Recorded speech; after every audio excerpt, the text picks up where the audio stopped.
mama, shusha mfuko mmoja, everything will be okay.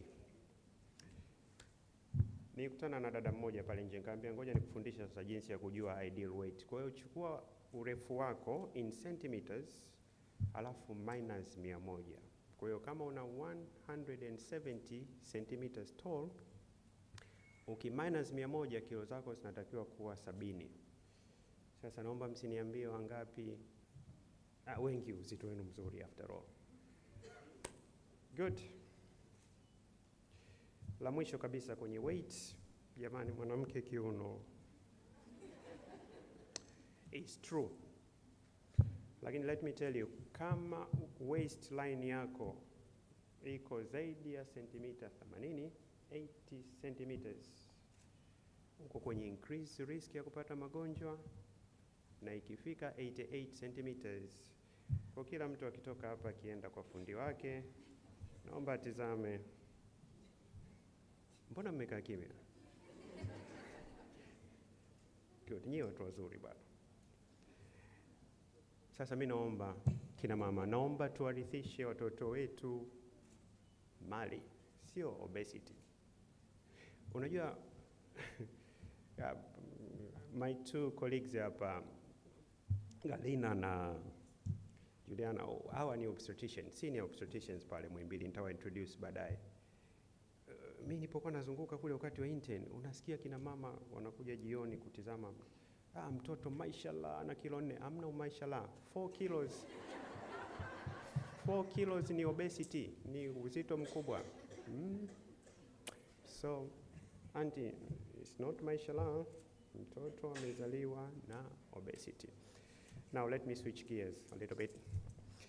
Jamani, before I introduce my panelists, itakuwa unfair to leave this place without touching 1 or 2 slides on COVID. We know it's a big problem out there. Kwa naomba labda slide 2, 3, I'll try to clarify hizo doubt ambazo ziko nje. Hebu mgeukie jirani yako, mtizame sura yake ikoje. Good, umemwona with all the mask. Now kila siku mnaongelea COVID, let me help you. This is how the virus looks like.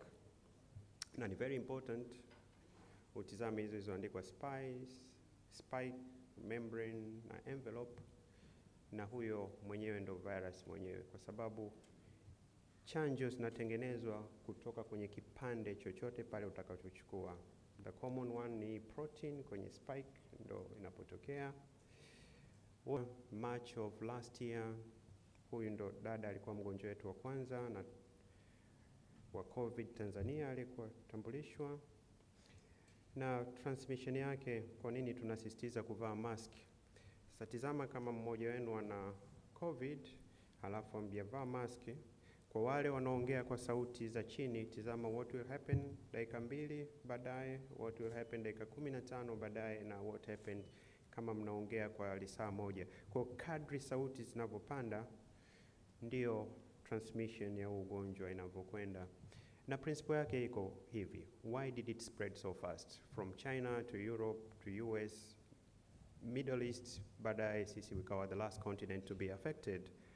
Mtu mmoja akiwa affected or infected, ana transmit kwa watu watatu, wale watu watatu wana transmit kwa watu watatu wengine. So the multiplying factor, that's why this disease went so fast.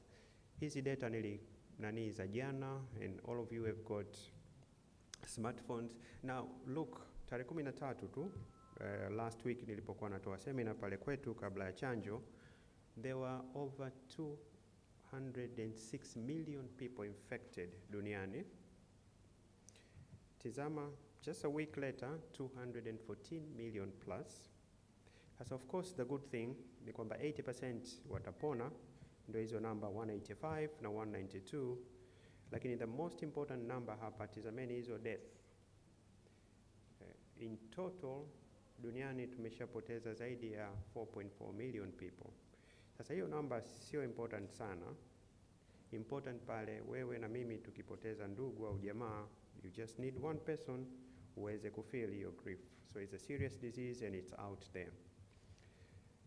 Najua mmesikia hii term sana, herd immunity. How do you get herd immunity? There are 2 ways to get herd immunity.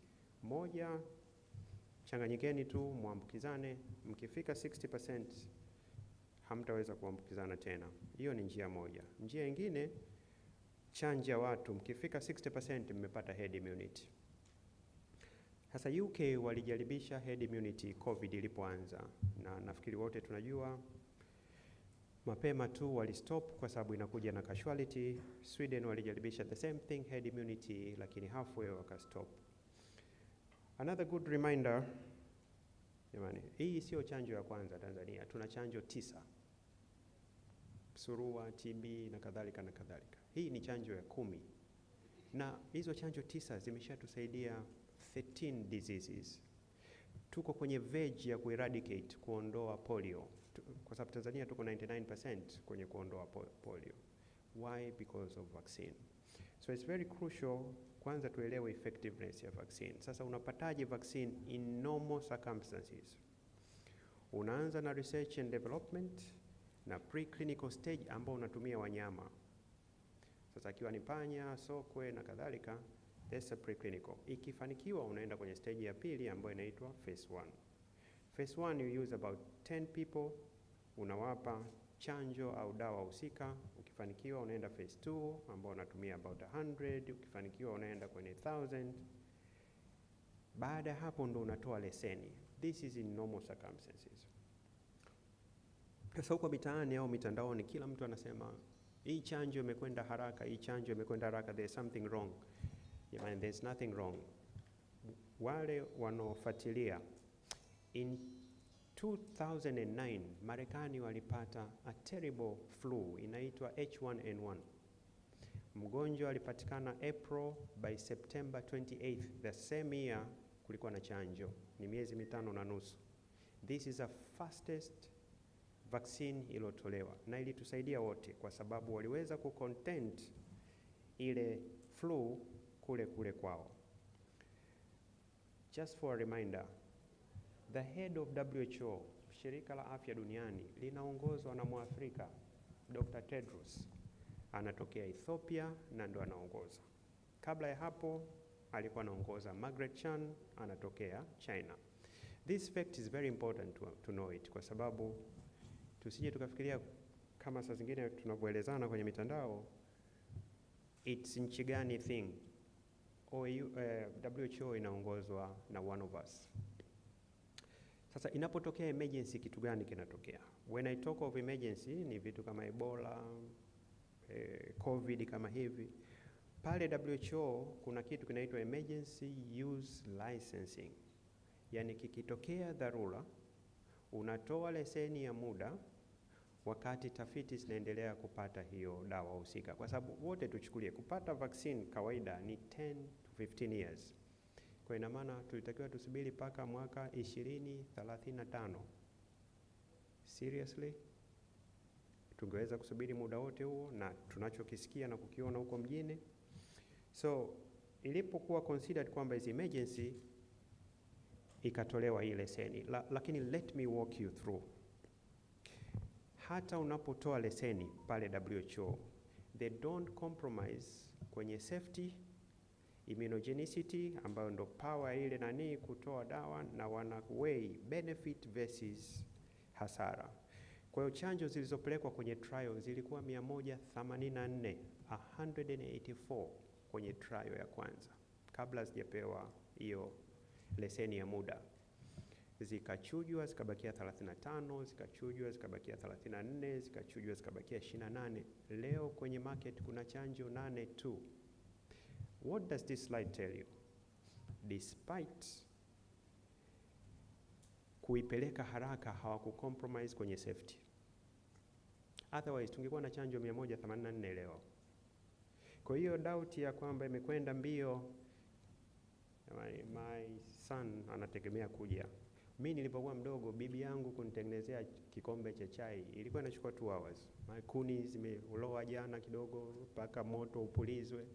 Sasa hivi our kids in 1 minute or less, kwa sababu mimi na microwave moja na majiko ya umeme kettle 2. Technology has changed. So hii pace is tustue sana.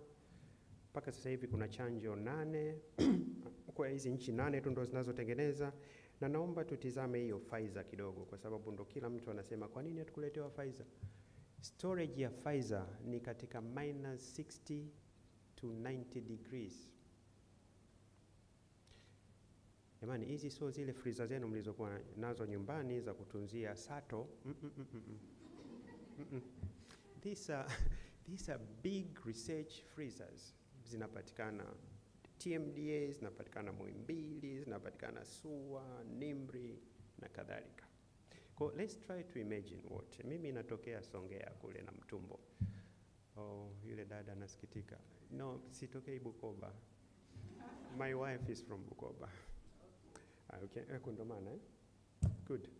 Yeah, kwa hiyo najaribu kuimagine hata decision makers, serikali, bunge na sheria, nafikiri walitumia logic kubwa, kwa sababu Johnson & Johnson na hizi zingine storage yake ni kwenye 4 to 8 ambazo ndo friji tunazo sisi wote. Hapa ndo nimewapoteza kabisa. Nimewapoteza Okay, don't get scared. Kuna herufi 4 tu hapo. Kuna A, T, G na C. Hii ndo formula ya COVID. Kwa chanjo zilipofika, timu iliundwa, sio ile ya kuna timu nyingine iliundwa kutoka NIMR, kutoka TMDA, kutoka MUHAS na nini, kwenda kutizama hii chanjo ni kweli. Hii iko kwenye public domain. Ukiingia kwenye public domain unapata hii formula, na kila mdudu kama fingerprints ana saini yake. Kwa ilifanywa hivyo, ikafanywa na color coding, na ndio maana huko pembeni mtaona imeandikwa SARS Tanzania. Hizo sample randomly kwenye zile dozi milioni 1 zilizokuja, randomly unachukua, mnakwenda kuzianalyze, inatakiwa imatch na hizi color codes na ile formula. Hicho kilipofanyika, serikali ilipewa taarifa, you are safe, you can go ahead.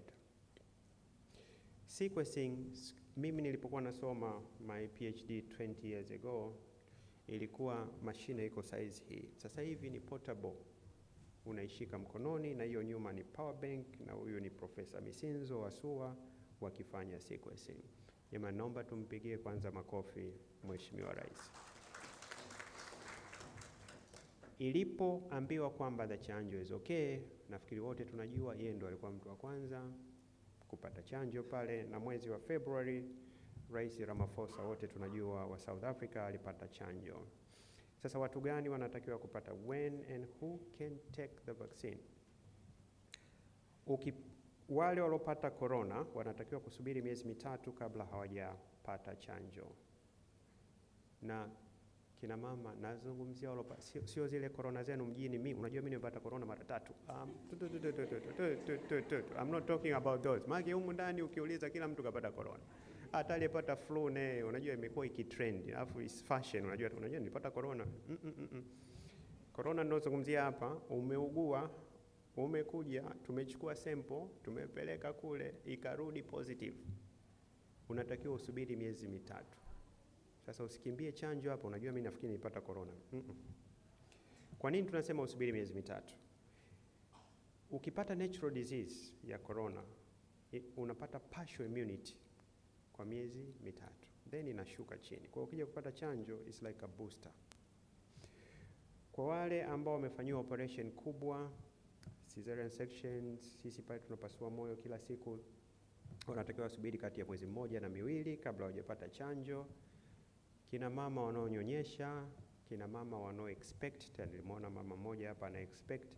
Jamani, WHO guideline hamkatazwi kutumia chanjo. Mnatakiwa mwende kwenye chanjo. Ukiwa na homa, tunashauri usubiri mpaka homa ishuke, maybe a week. Na sababu kubwa ni kwamba chanjo inaweza kukupa homa. Sasa kama unakuja na homa ya ugonjwa mwingine, typhoid, malaria, then tuta confuse kwamba hii imetokana na malaria au hapana. Status ya chanjo ikoje duniani? Paka jana natengeneza hizi slide, zaidi ya dozi bilioni 5 billion zimekwisha toka. Roughly kwa dunia sasa hivi zinatolewa dozi karibu 38 million doses kila siku ya Mungu, ambayo imecover karibu 33% ya population ya dunia. Sasa kinachosikitisha, naomba mtizame hiyo ramani chini hapo. Kadri unavyoona hiyo green imeiva, ndo namba ya chanjo hiyo nchi husika imepata. Sasa mimi nimesoma geography zamani kweli. Najaribu kutizama where are we? Tuko okay. Sisi tumechelewa kuanza kidogo, lakini at least Mheshimiwa Rais na serikali yake amejaribu kutafuta. Kwa in general, Afrika kidogo tuko nyuma kwenye chanjo. I hope with time tuta catch up. Naomba usitafute Afrika iko wapi hapo. Wewe soma ule mstari wa mwisho kabisa chini kule. Umeiona? Kwa hiyo tunajaribu kulisema hili ili kila mmoja wetu ajaribu akitoka hapa ajaribu kuangalia jinsi kama hajapata chanjo apate chanjo. So my last few slides. Uingereza kitu gani kimechotokea? Tutizame hiyo iliyoandikwa second wave. Second wave ni pale kipindi walipopata wimbi la pili na chanjo zilikuwa bado kipindi hicho. Tizama on your left panel utaona namba ya wagonjwa na upande wa pili huo ni namba ya vifo. Definitely chanjo wakati huo ilikuwa bado haijawa. Sasa tizama third wave, ili wimbi la tatu ambayo na sisi tunalo sasa hivi. Namba ya wagonjwa, lakini tizama kwenye upande wa vifo vimeshuka sana. Sasa forget about Europe, tutizame Afrika nini kinatokea. Namibia wametoa data yao tayari ya mwezi wa 6 na 7. Mwezi wa 6 walikuwa na vifo jumla 669. Vifo 79% ambao ni 536 nafikiri. Ni wale ambao walikuwa hawakuchanja. Na 1.8% ni wale waliopata chanjo ya kwanza wanasubiri chanjo ya pili. Na hawa watatu ni wale ambao walipata chanjo. Na ukiona mmoja na miaka 78, 70 na miaka 63. Ukitizama mwezi wa Julai kwa wenzetu wa Namibia walipata vifo 693. Kati ya hivyo vifo 564 ni kwa wale ambao hawakuchanja, vifo 11 waliopata chanjo ya kwanza kusubiri chanjo ya pili, na mmoja tu ni katika wale waliopata chanjo. Again, hii slide inakuambia kitu kimoja tu, chanjo inafanya kazi. Damu inaganda. Mkichanjwa damu inaganda eh? Jamani, nyinyi wote hapa nafikiri wengi wenu mmewahi kusafiri long flights Australia, US, South America na Southeast Asia, Japan na kwingineko. Ukiingia kwenye ndege, either pilot, air hostess au ile video pale inakwambia chezesha miguu, exercise, tembea, kwa sababu ukikaa muda mrefu you'll get clots. Kwa hiyo kilichotokea nini? AstraZeneca mapema mwaka huu baada ya kutoa chanjo 1,000,000 waliochanjwa 4 walipata clots. Sasa na my friend, my colleague, my boss Ruth kutoka NNB, yeye anapenda namba zaidi, ukitranslate ni 0.004%. Johnson & Johnson walipotoa chanjo 8,000,000 waliopata clots walikuwa 28. Now translate into percentage ni 0.0035. Lakini hawa waandishi wa habari, hii kwamba zilitoka 1,000,000 ni watu 4 tu au watu 28 tu katika 8,000,000, hiyo hawaizungumzii hata kidogo. Magazeti yote waliopata chanjo wamepata clot. Lakini let me show you. Kwa hiyo kitu gani kilichotokea kwa Johnson & Johnson? Ilipotokea hile walisimamisha kwa siku 11 ili kuchunguza nini kilichosababisha, kwa sababu ni kawaida kabisa kwenye tafiti. Na baada ya hapo siku 11 nafikiri wote we can read, ile kusimamishwa kulikuwa lifted, wakaendelea kwa sababu benefits zilikuwa kubwa kuliko hasara. Sasa ngoja niweke kwenye perspective. Ukitoa chanjo 1,000,000 watu 4 wanapata clot, sawa na 0.004%. Sasa kwa wale wanaovuta sigara najua nyie wengi hamvuti sigara. Mr. anavuta sigara. Ukiwa na watu milioni 1 wanavuta sigara, watu 1763 watapata clot. Sasa huko kote sahau, ukipata COVID, ukiwa na wagonjwa milioni 1, wagonjwa 165,000 wana chance ya kupata clot. Na ndio sababu moja ya sababu kubwa ukisikia mtu aliyepata COVID anafariki is whether pneumonia au hizi clots au organ zote zinapofail. Kwa hiyo my dear sisters, decision ya kwetu sisi. Ipi chance yako kubwa ya kupata clot? Chanjo, sigara au COVID yenyewe? I leave each and every one of you amue. Sasa tizama picha hizi, sio picha za kuchora. Hii ndio pneumonia inavyoonekana ukipata COVID, na clots zinavyozuia ile exchange ya gas kutokea. Ukipata chanjo nini kitatokea? Utasikia maumivu kidogo kwenye mkono pale, kutakuwa kwekundu kwa wale light skinned, kuvimba kidogo, homa. Mimi ile siku nilochanja nilipata homa kidogo, lakini kama daktari na wenzangu they can attest, ilinipa message moja tu: immune system yangu, kinga yangu inafanya kazi, kwa sababu iligundua kuna kitu kimeingia, ikareact kwa kuanza kutengeneza antibodies. Sasa sio kila mtu atapata homa. Sasa tutizame hili linawahusu direct. Walichukua kina mama wajawazito na wale ambao sio wajawazito, wakatizama hizi side effects: pain, fatigue, headache, misuli kuuma, kutetemeka na homa. Ni chanjo ziko mbili hapa, hiyo ya juu ni Pfizer, ya chini ni Moderna, na upande wa kushoto ni dozi ya kwanza, upande wa kulia dozi ya pili. Kulikuwa hamna tofauti ya kati ya kina mama wajawazito na wale wasio wajawazito kwenye side effects. Kwa naomba tukachanje. Ukisikia maumivu pale, weka kitambaa cha baridi, barafu, drink plenty of water na kila kitu kitakaa sawa. Ukichanjwa unaweza kupata COVID tena? Yes. Tofauti yake ni nini? Mimi niliyechanja nikipata COVID itakuwa haina yale makali kama yule ambaye hajachanja. Na mfano wangu huwa ni very simple. Hivi tukivaa seat belt itazuia ajali isitokee? Hapana. Lakini wote tunajua yule aliyevaa mkanda na yule asiyevaa mkanda, bahati mbaya ikitokea ajali, yule asiyevaa mkanda ataumia zaidi. Kwa wale wenye marafiki wanaopenda mpira, mimi am a football lover, of course niko Simba na Liverpool. Unaingia timu ambazo zinashinda. Hauingii zile timu zingine. Kwa hiyo wote tunajua weekend mbili zilizopita tuliona mechi ya Tottenham na Manchester City. Tizama hiyo crowd hapo, haikuvaa maski kwa sababu sasa hivi Uingereza huwezi kuingia mpirani kama huna chanjo. Miezi michache tu iliyopita mnaona kiwanja kilikuwa kitupu kabisa.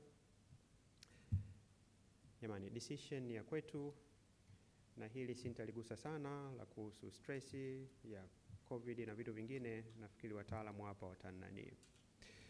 Nimalizie tu kwa kusema sisi pale kwenye taasisi na wenzangu hawa wa Gaina wa cancer pale tunafanya operations za moyo, tunasimamisha moyo 4 to 6 hours wakati tunafanya open heart surgery.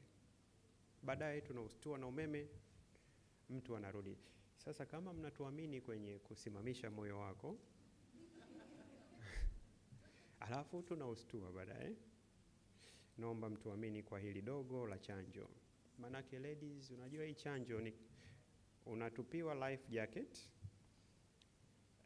Wewe sema ngoja mimi niogelee kidogo kwanza, na huko kule deep waters catch the life jacket. Na hii treni iko kwenye motion tayari. Jamani, mimi nashukuru kwa hiyo part 1. Now let's start the panel discussion. Good. So Yoyote mwenye maswali naomba aliweke mwisho. And sorry for taking more time than I planned. Now let's look what we have here. Don't look at my picture again because that one is done. So our first speaker, naomba ni mtambulishe, ni Dr. Galina. Dr. Galina ni my colleague. Sorry, 1 minute.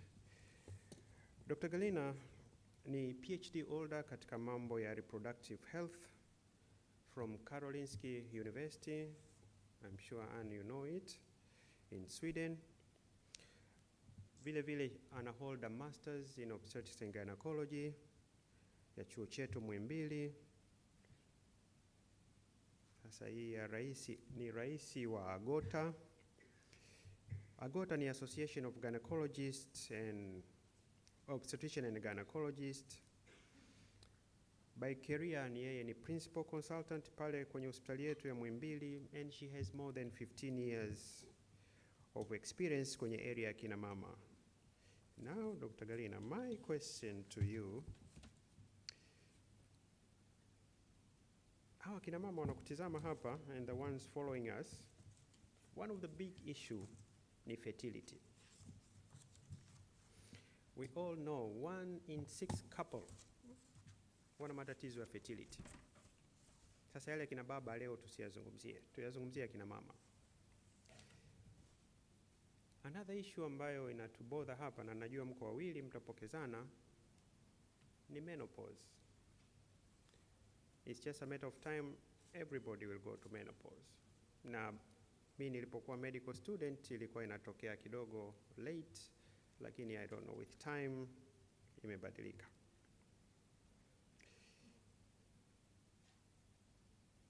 What can you say about these two conditions now?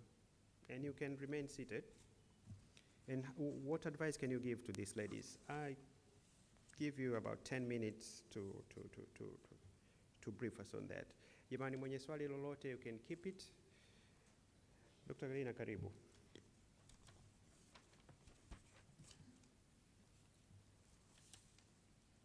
Asante, Professor. Tunakusikia. Mnamsikia? Mnamsikia kutoka nyuma kule? Asante sana, Professor. Au nije? Nafikiri ungekuja hapa ya.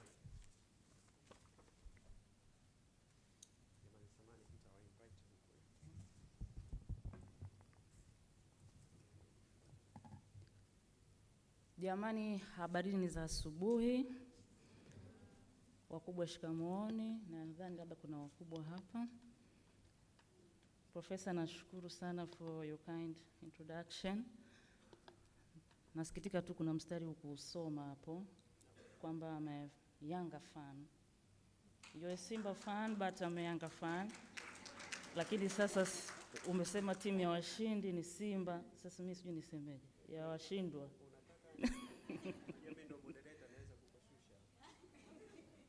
Naomba msamaha mwalimu wangu. Jamani, nafurahi kwa mahudhurio yenu. Leo tuko wadada kama 8 ukiongeza na profesa, kila mtu anakuja kuwa bombard na information nyingi. Hizi information zingine zitakuwa mpya, zingine ni mmezisikia zina mashaka, lakini mwisho wa siku akili ya kuambiwa changanya na ya kwako. Wangapi wana miaka 38 kwenda mbele? 38 kwenda mbele? 38 years and above? Kwa hiyo nadhani I have an audience, I have people to talk to. Wangapi wameshasikia kuhusu menopause? Menopause. Wangapi wanaiogopa au wanaona they're ready to fight menopause?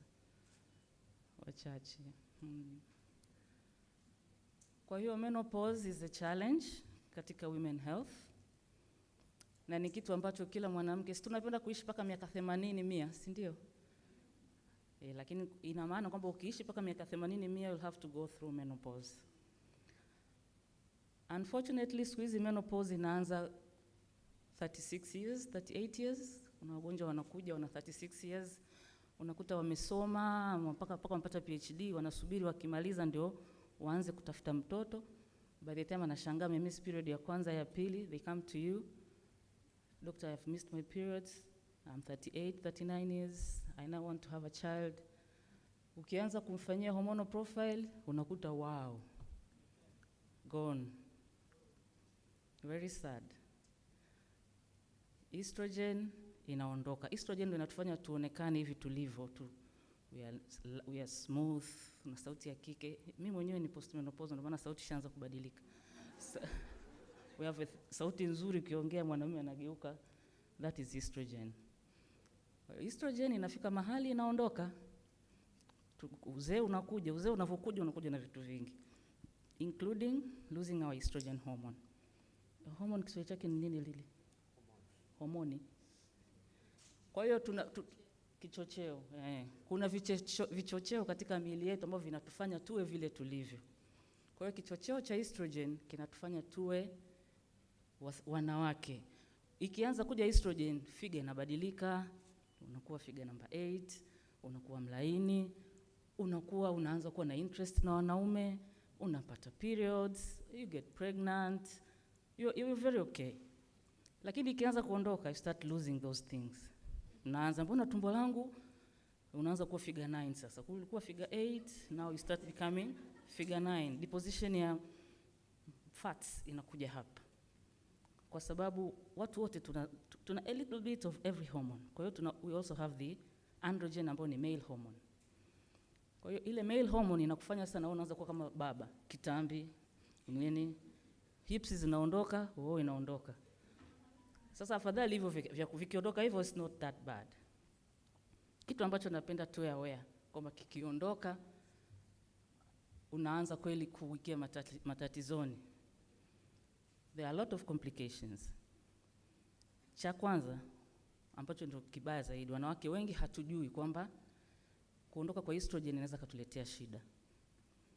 Kwa hiyo unaanza unaumwa, you go to every other doctor except the gynecologist. Unazunguka hapa, naumwa kichwa, unazunguka hapa, sijalala vizuri, unazunguka hapa, depression. Unaanza kucorrelate depression yako na mtoto wako labda ametoroka, hajafanya vizuri, unafikiri labda yeye ndo anakusababishia depression. Kwa hiyo you go to every other specialties except the gynecologist. By the time unakuja kwa gynecologist, a lot has happened.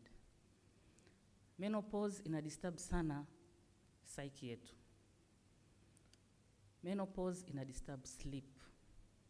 You don't sleep well. Unakuwa hujui kwa nini ulali, unafikiri labda kwa sababu mume wako amechelewa, amekuudhi, ndio maana hujalala.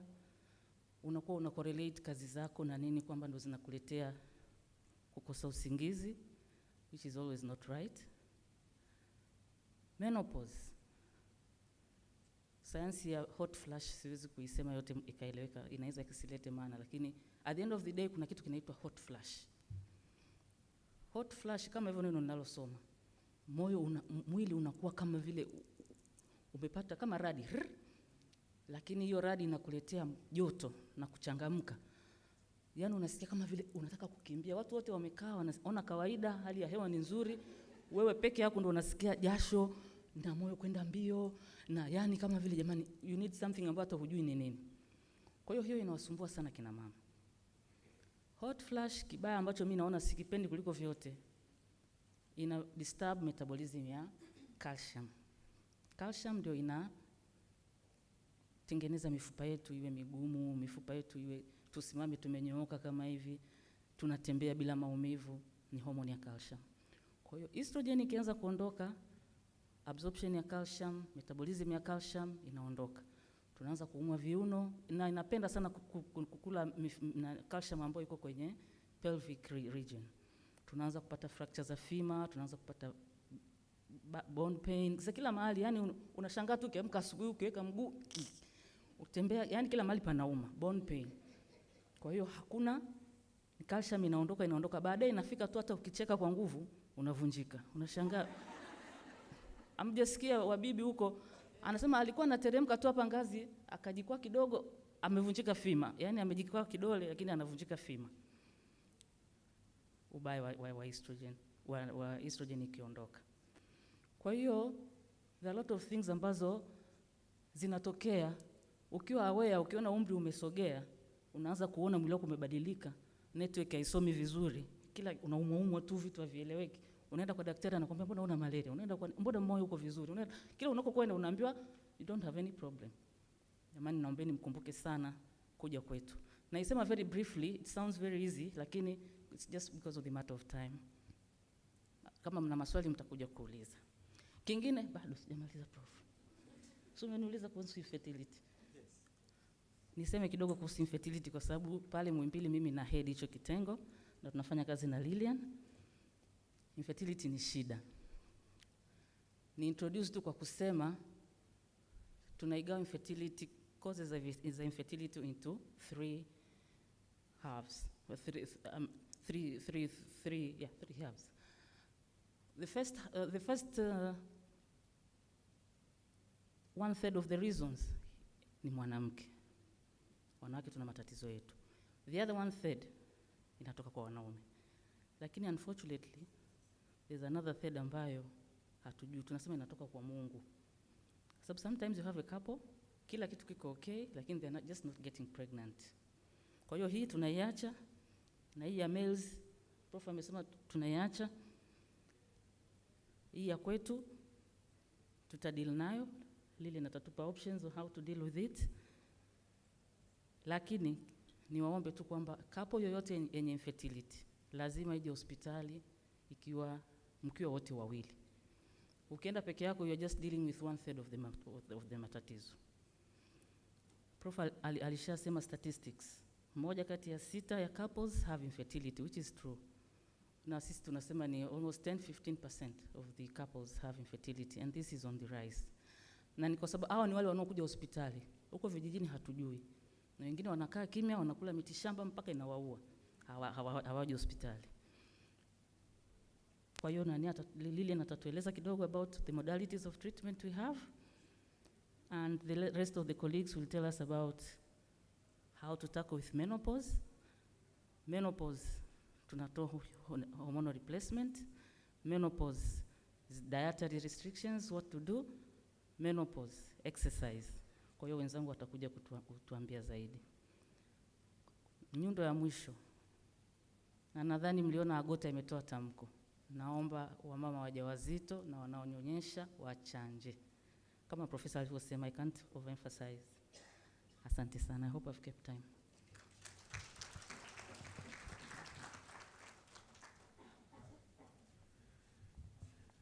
Dr. Garina, thank you so much. Kabla sijamkaribisha Lilian, kuna vitu viwili hapa nimenote. Hii ya kutoka figure 8 kwenda 9. Okay, I'll take note on this. Hili la hot flashes is a serious one, kwa sababu unaweza ukarudi nyumbani ukasema hello. So hello ya nini? It's but hot flash. Kwa hiyo naomba it's something understandable. Na hii ya clinic ya infertility kwamba twende wote, au kina yenyewe itabidi education, maana kubeba kina baba kuja clinic is an issue. Lakini on the serious tone, hii ya hormonal replacement, estrogen, it's najua wewe ni gynecologist, lakini ukituuliza sisi cardiologist is an area of discussion kweli kweli, kwa sababu upande wetu sisi wa moyo estrogen tunaitizama kwa caution kubwa sana, kwa sababu inatuletea baadhi ya magonjwa ya moyo. So is an area, kama muda utapatikana tutakwambia sisi our side, na wewe utaidefend ili tuwasaidie the ladies in front of us wanapo make a decision, make a very informed decision. Kwa hiyo naomba next. Our next second presenter ni Dr. Lilian. Naona tumuoni pale, hamjabadilisha waya watu wanani. Dr. Lilian ni a senior obstetrician gynecologist. They work together with Garina. Atakuja kutop up, kutuambia what are the options ya kilichozungumziwa hapa, lakini she is also kiongozi wetu kwenye Medical Association of Tanzania, MAT, ana certificate ya reproductive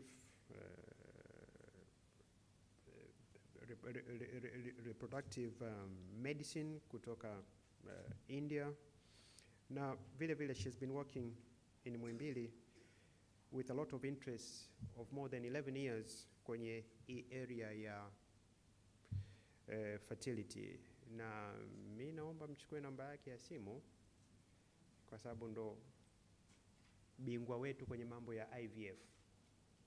Kwa she is a person ambaye you can always exchange ideas. Daktari, karibu. Naomba tumpige makofi wakati anakuja.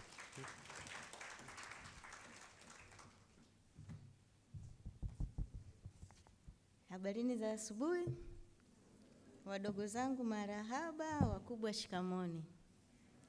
Nimefurahi sana kuungana na kina mama katika forum hii ambayo ni muhimu sana kwetu. Na nimefurahi kwa sababu naona wengi wetu ni walengwa, ni wanawake wasomi ambao ndo zaidi tunawapokea kwenye changamoto hii ya masuala ya uzazi. Kama walivyotangulia kutoka kusema wenzangu kuhusiana na hii changamoto kwamba kati ya familia 6 unaweza kukuta mmoja wana changamoto ya upatikanaji wa watoto. Labda kwa haraka haraka katika forum hii, wangapi wana watoto at least 2? Mko vizuri, mmejitahidi sana, ongeleni. Lakini tunapata wanawake wengi ambao wana changamoto ya masuala ya uzazi. Tumesema tujikite kwa wanawake kwa sababu tatizo hili duniani kote na hasa Afrika inaonekana kwamba upatikanaji wa mtoto ni swala la mwanamke. Kwa hiyo lawama zote panapokosekana mtoto inakuwa ni swala la nani? La mwanamke. Lakini Dr. Ngalina ametangulia kusema kwamba it is a balance. Unakuta 1/3 ni mama, 1/3 ni baba, na nyingine ambayo haiwezi kutambulika. Lakini jukumu kubwa huwa tunaachiwa sisi, na ndio maana wanapokuja hospitali wengi ni wanawake wanakuja peke yao. Lakini kimsingi wanatakiwa waje kama kapo ili kuweza kutatua na kujua kwamba shida ni nini. Katika takwimu zetu tunafahamu kwamba Tanzania na Afrika kwa ujumla wanawake wanajitahidi sana kuzaa. Lakini kadiri maisha yanavyoendelea na teknolojia inavyokuwa, tunaona kwamba fertility rate inapungua sasa hivi. Kwa mfano Tanzania sasa hivi tumesimamia kwenye 4.5 tokea ilivyokuwa zamani mpaka 8. Mtu anaweza kupata watoto hadi 8, 9, 10, lakini sasa hivi kidogo imeshuka, na kwa huku mijini ndio kabisa watu wanakuwa na mtoto mmoja au 2 au wengine ndio hawana kabisa. Na tunagundua kwamba changamoto kubwa kwa sasa, wanawake wengi, zamani ilikuwa kumsomesha mtoto wa kike ni jambo ambalo familia nyingi ilikuwa nasema huyu ni wa kuolewa na kuanzisha familia, lakini siku hizi tunaona wanawake wanasoma.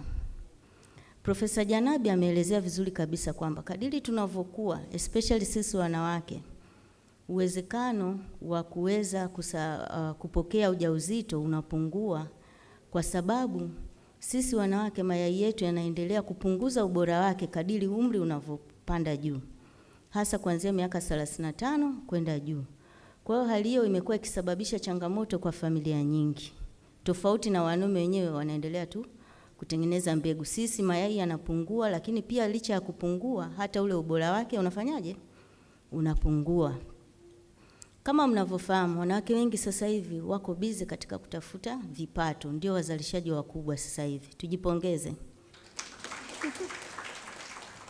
Kwa unajikuta wako busy ili kuweka mambo sawa. Anasema mpaka niweke vitu vyangu sawa ndipo nianze kujenga familia. By the time wanamaliza kila kitu, she's 40, 41, 42, sasa ndio now she's ready. Kampata Mr. Right. Wanataka sasa waanzishe familia. Anajikuta yupo kwenye hizo pressure. Kuna hizo pressure za menopause zinaingia ndani. Stress, she's too late. Kwa hiyo kuna changamoto nyingi. Kwa hiyo labda mimi ningejikita zaidi kwenye kuongelea kwamba tunazo option mbalimbali. Of course visababishi vya couples kuwa na infertility ziko nyingi sana, nyingi. kuna matatizo mbalimbali ambayo yanahusisha ule uzazi. Kuna uterine factors, kuna tubal factors, yani ile mirija, infections, na huku Afrika mnafahamu masuala ya STIs ni nyingi sana. Kwa hiyo kuna vitu vingi, lakini ukiachilia hivyo, tuangalie what are the available options. Kuna, kama mnaona wenzetu huko, hizi programs zilianza zamani sana. Huku kwetu ndo zimeanza hivi karibuni, zilianza miaka ya 80. Kwa mwanamke ambaye anaona kwamba anataka kudelay, sasa ili yale mayai yake yabaki katika ubora ule, kuna hizi teknolojia tunasema advanced in reproductive technology, yani kuna options ambazo anaweza akafanya ili kuweza ku preserve her fertility hata kama akiwa mtu mzima hapo baadaye. Kwa hiyo unaweza ukatunza mayai yako, tunasema cryopreservation, ukayahifadhi mpaka pale utakapokuwa tayari uweze kuyatumia ili yabaki na ule ubora, kwa sababu tunapokuwa ubora unapungua au yanaweza yakaisha kabisa.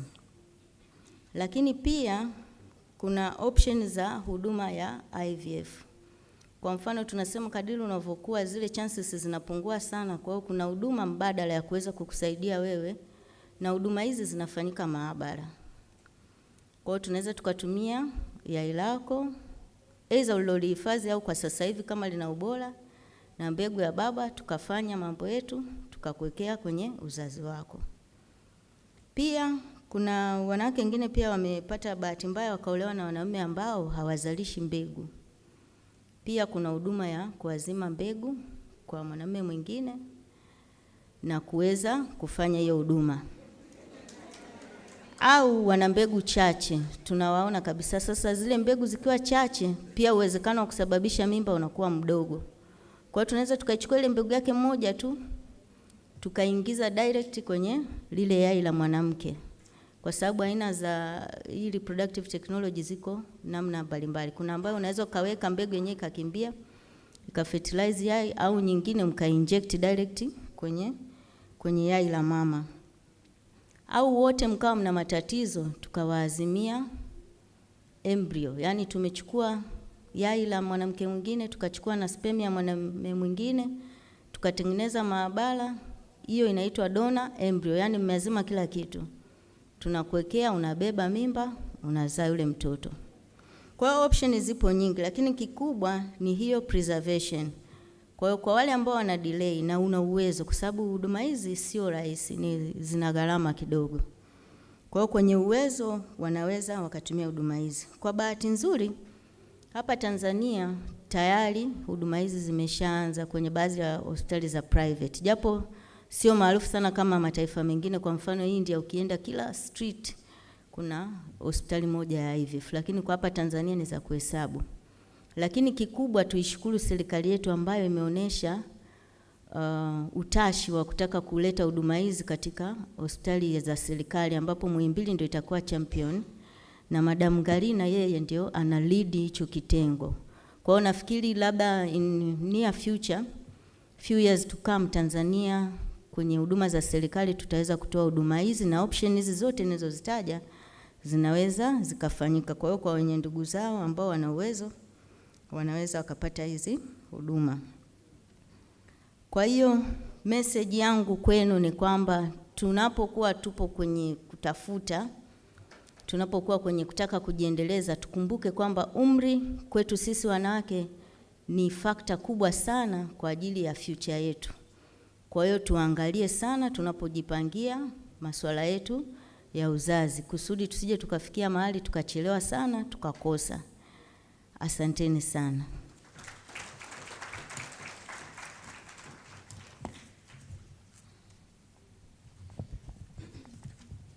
Asante sana Dr. Julian for an informative talk. Naona kila mtu uliposema unaweza kuazima mbegu akaandika.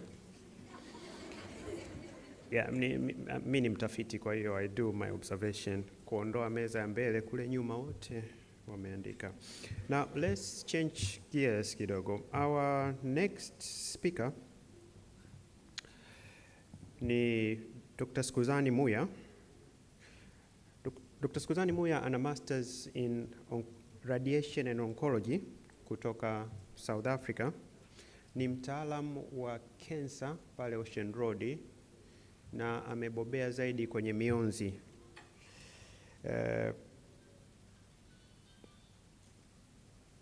Dr. Skuzani, I will invite you here, lakini what concerns more if I as to guide you, ni cancer zipi ambazo una encounter sana hapo Ocean Road on your daily practices, and na hawa kina mama na walokuwa majumbani, nini testi gani ambazo wanaweza kufanya mapema ili kujikinga na hizi? Na kukwambia kweli, unawaona hapa wamesoma, lakini nikiwaambia watu endeni kwenye mionzi hapa, half of them watakimbia. Can you educate us, hii mionzi ya sasa hivi ukikompea na ile ya nyuma, na what do you mean mnaposema mionzi? Tunaungua au tunafanya kitu gani? Dr. Skuzani, welcome please for talk. Naomba tumpigie makofi tafadhali.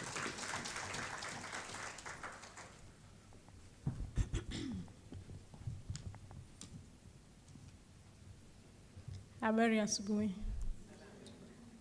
Kama alivyonitambulisha Prof, naitwa Dr. Skuzani Muya, nipo Ocean Road, ni mtaalamu wa daktari bingwa wa magonjwa ya saratani, kwa especially kwa matibabu ya mionzi.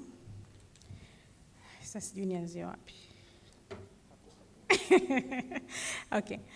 Saratani ambazo tunakutana nazo Ocean Road ni nyingi, lakini kwa upande wa wanawake namba moja ni saratani ya shingo ya kizazi ama mlango wa kizazi. Hiyo ndo namba moja. Alafu nyingine kwa wanawake ni saratani ya matiti, breast cancer. Sasa hivi kuna trend kubwa pia ya colorectal, saratani ya utumbo mpana. Okay.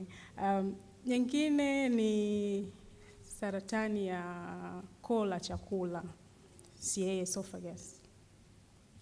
In general, saratani hatuwezi kusema exactly kwamba hiki ndo kinasababisha, but kuna vitu vinaitwa risk factors. Na haimaanishi kwamba ukiwa na hizo risk factors utakuwa unapata saratani. Sometimes saratani inatokea tu bila sababu yoyote.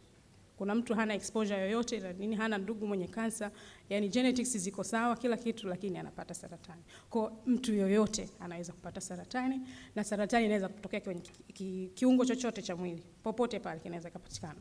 Okay. Nazungumzia zaidi sasa hivi nitazungumzia zaidi kuhusu CA breast, saratani ya matiti na saratani ya shingo ya kizazi. Tukizungumzia breast, vichochezi vikubwa ama risk factor kubwa ni age.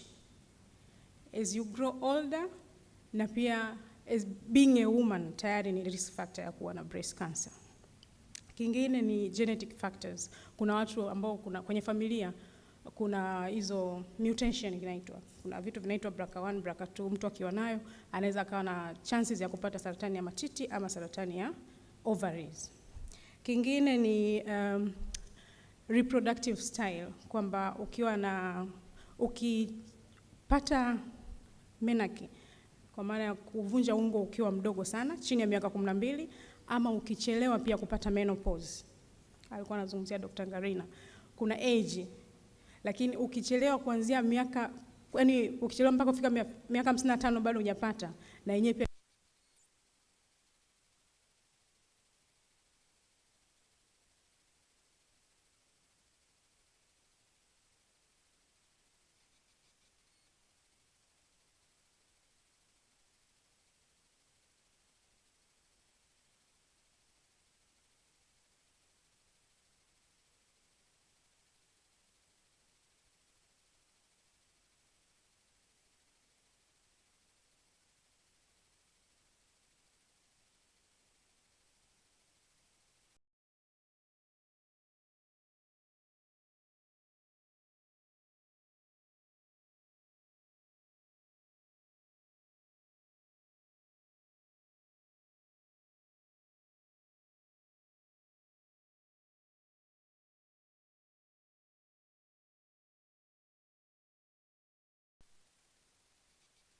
tofauti gani kati yayo matiti. Of course wanawake wengi kuna matiti hayako sawa yote, lakini kuna vitu ambavyo unatakiwa uvijue nomo yako wewe ni nini.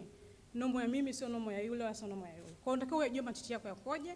Kwa hiyo ukisimama hivi kwenye kioo unaweka hivi mikono au ukapandisha hivi. Kwa ambao tumeshanyonyesha, ukipandisha hivi ndio inakuwa rahisi kuyaona. Kwa sasa kuona vizuri. Kwa sasa unatakiwa uweke hivi mkono upapase. Full hand upapase, sio ufanye hivi, upapase hivi. Kwa hiyo utakapokuta kuna tunaita lump, uvimbe wote ule utakiwa ukatoe taarifa. Hiyo ni ya self breast examination, alafu at least kwa mwaka ufanye clinical breast examination, uende kwa daktari akuone. Ingine ni mammogram. Hii mammogram kuna different school of thought kwamba unaweza ukafanya ukishafikia miaka 45 unaweza ukafanya, lakini wengine 45 bado breast ni dense. Kwa hiyo wengi wanasema from 50 years you can do mammogram, na mammogram unaweza ukafanya yearly ama after every 2 years. Hiyo ni kwenye breast. Tukirudi kwenye cervix, saratani ya shingo ya kizazi, mara nyingi risk factor zake ni early sex intercourse at very early age, kwa maana unakuwa exposed na kuna huyu virus anaitwa HPV, human papilloma virus. Huyu bwana huyu ana vitu vingi sana, anasababisha kansa kwenye vitu vingi. Kuna oral, kuna anal, kuna penile. Kwa hiyo anyway, it is just transmitted through sexual activity. Na katika watu wote wenye cervical cancer about 90% inasababishwa na huyu HPV. Of course kuna hii 5 to 10% inaweza ikawa ni HPV negative, not HIV, HPV negative, lakini inakuwa ni different na inakuwa very aggressive. They are the one ambao haina HPV. Kingine ni smoking. Kwa ambao wanavuta sigara inampa chances za kupata so many cancers, cervical cancer including. Kingine sexual transmitted infections zinaweza zikasababisha. Sasa tufanyeje ili usipate hiyo cervical cancer? So practice safe sex, stop smoking, kufanya screening. So screening maana yake unaenda kujichunguza kabla hujakuwa na dalili zozote. Kwa sababu most of the time unakuwa na cancer lakini hamna dalili. By the time ukikuta dalili tayari imesha huwa ni heka zimeshakuwa nyingi. Kwa hiyo unatakiwa ufanye screening. By the time you are 25, you are supposed to do screening ya cervical cancer mpaka 64 years of age. So nini unachotakiwa kufanya? Sasa hivi kuna combination ya kufanya pap smear na HPV kwa pamoja. So ukifanya zote kwa pamoja, unatakiwa urudie tena baada ya miaka 5. Lakini ukiwa hakukuwa na uwezo wa kufanya HPV, then unaweza kufanya tu hiyo pap smear. Ukishafanya pap smear utakiwa urudie tena baada ya miaka 3. Of course kuna pap smear inafanyika zaidi kwa watu tukichukulia setting ya Tanzania. Of course the other places ni pap smear. Lakini kwa Tanzania kuna kitu kingine ambao hata Ocean Radio tunafanya ni kufanya visual. Wanakuwekea dawa fulani hivi wanaangalia villi and the other one. Kwa hiyo wanachofanya ni kwamba wanaangalia kama kuna change ya ile mucosa za kwenye cervix pale. Afu ile sasa unakuwa unafanya kila mwaka. Okay? Kama kuna issue inaonekana haiko vizuri, unarudia baada ya miezi 6. Na kama kuna tatizo, kuna vitu vinaitwa premalignant lesions. Hizo ni kwa sababu kuna infection mengi kwa unatibiwa zile infection ili baadaye zisiende kwenye cancer.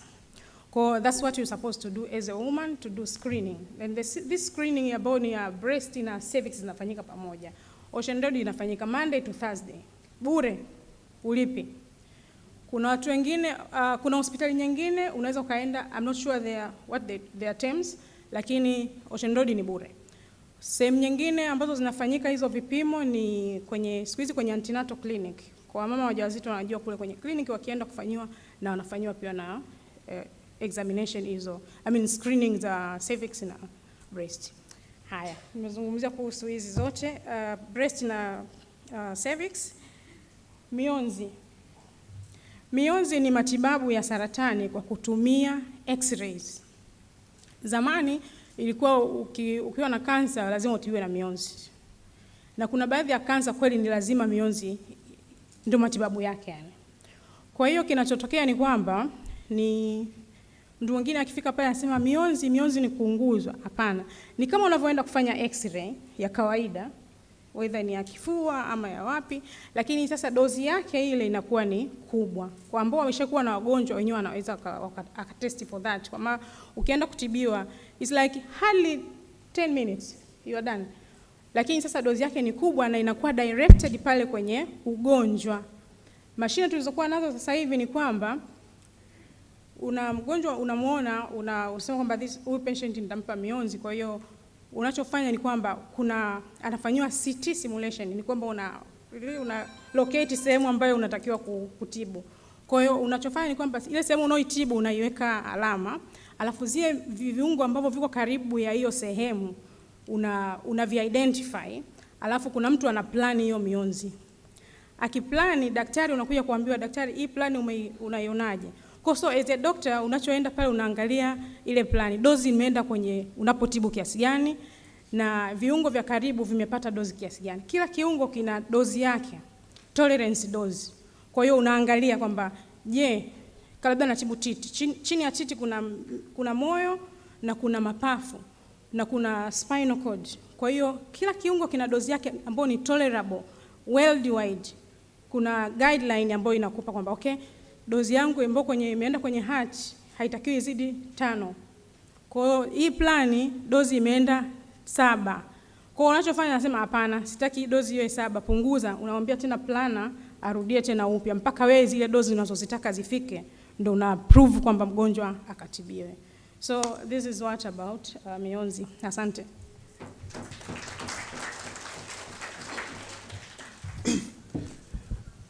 Asante sana Dr. Skuzani, na uhakika kutakuwa na maswali mengi huko mwisho, lakini kwanza thank you for reassuring. Kwa mionzi ya sasa hivi ni tofauti kabisa na huko nyuma. Planning inakuwa na mgonjwa kabisa ni painless, na naomba wakati wa breaki mnaweza na hii ni kwa saratani zote, sio hii tu za kina mama. Kwa kitu kikubwa alichokisema hapa, jamani, saratani ni kweli inakwenda na umri. Yani umri unapokwenda ndio saratani zinakupata. Lakini mjue risk factor zake zinaanza ukati bado mko vijana. Kwa hii ndio muhimu. It's like a building block. Sio kwamba tumefika mtu mzima miaka 50 pop saratani hapa. Na kwa hiyo pointi kubwa anosema hapa, we have to take care of our health sasa hivi, kuavoid kuja kupata saratani uko mbele ya safari. Lakini my personal experience nilikuwa nataka kushare kwa sababu breast cancer ni kitu common. I had a patient maybe 25 years ago, wakati niko junior doctor Muhimbili pale. Nakumbuka sana, watamkumbuka marehemu Professor Azizi, aliniambia ni muexamine, then akasema nafikiri tunatakiwa tuchukue biopsy. Tukachukua biopsy, tukaipeleka ikaconfirm kwamba ni saratani. Ni mtu wa middle class. Kwa decision ikawa kwamba tuondoe ziwa pamoja na tunaita toileting, tuna clean kabisa na tunaondoa hizi lymph nodes chini ya nani. Yule dada alivorudi nyumbani kwa parents wakasema hapana, tusifanye hivyo, na walikuwa na uwezo, they flew to London ambako walifanya partial, yani waliondoa sehemu ile ya uvimbe, then of course akarudi, lakini 2 years down the line ile cancer ikarudi, na this time ilikuwa more aggressive kwa sababu unapotoa sehemu ina maana unahitaji hata mbegu moja tu, ikibaki pale sasa ikaanza kumetastasis. Kwa by the time tunakuja kumwona hapa it was already too late sasa, na bahati mbaya it doesn't kill you, inakupitisha kwenye, tulikwenda na yule mgonjwa nafikiri morphine, tulikwenda dozi za juu kabisa mara 2 kwa siku, lakini yale maumivu yako pale pale. So my sincere advice, ukiwa na breast cancer, ongea na daktari wako vizuri. Yes, ukati age bado iko ndogo, partial labda ndo bora, lakini discuss na daktari wako, muwe very careful kwenye final decision ile. Mimi sio obstetrician gynecologist, lakini ile experience, kwa sababu I know that lady, siku zote nasema I wish kwamba tungemlazimisha kipindi kile aondoe ziwa lote. Na mwisho kabisa kuhusu hili alozungumzia cervical cancer, cancer ya shingo ya uzazi, huyu virus HPV, jamani, chanjo yake ipo. Naomba muongee na madaktari hawa wahusika wakati wa break au wakati wa maswali, wataelekeza zaidi. So let me change gears kidogo, manake sasa tumekwenda sana huko. Our next speaker ni Miss Julia Shen. Juliet ana Master of Public Health, lakini kabobea sana degree yake ya kwanza kwenye Human Nutrition. Juliet, karibu sana, lakini my question ni moja tu. Where did we go wrong na hivi vyakula? Mbona tunaongeza tu simenti, tunaongeza tu simenti, tunaongeza tu simenti? Where did we go wrong? Can you guide us kuhusu where is the problem kuhusu our diet siku za karibuni? Karibu Juliet, naomba tumpige makofi Juliet.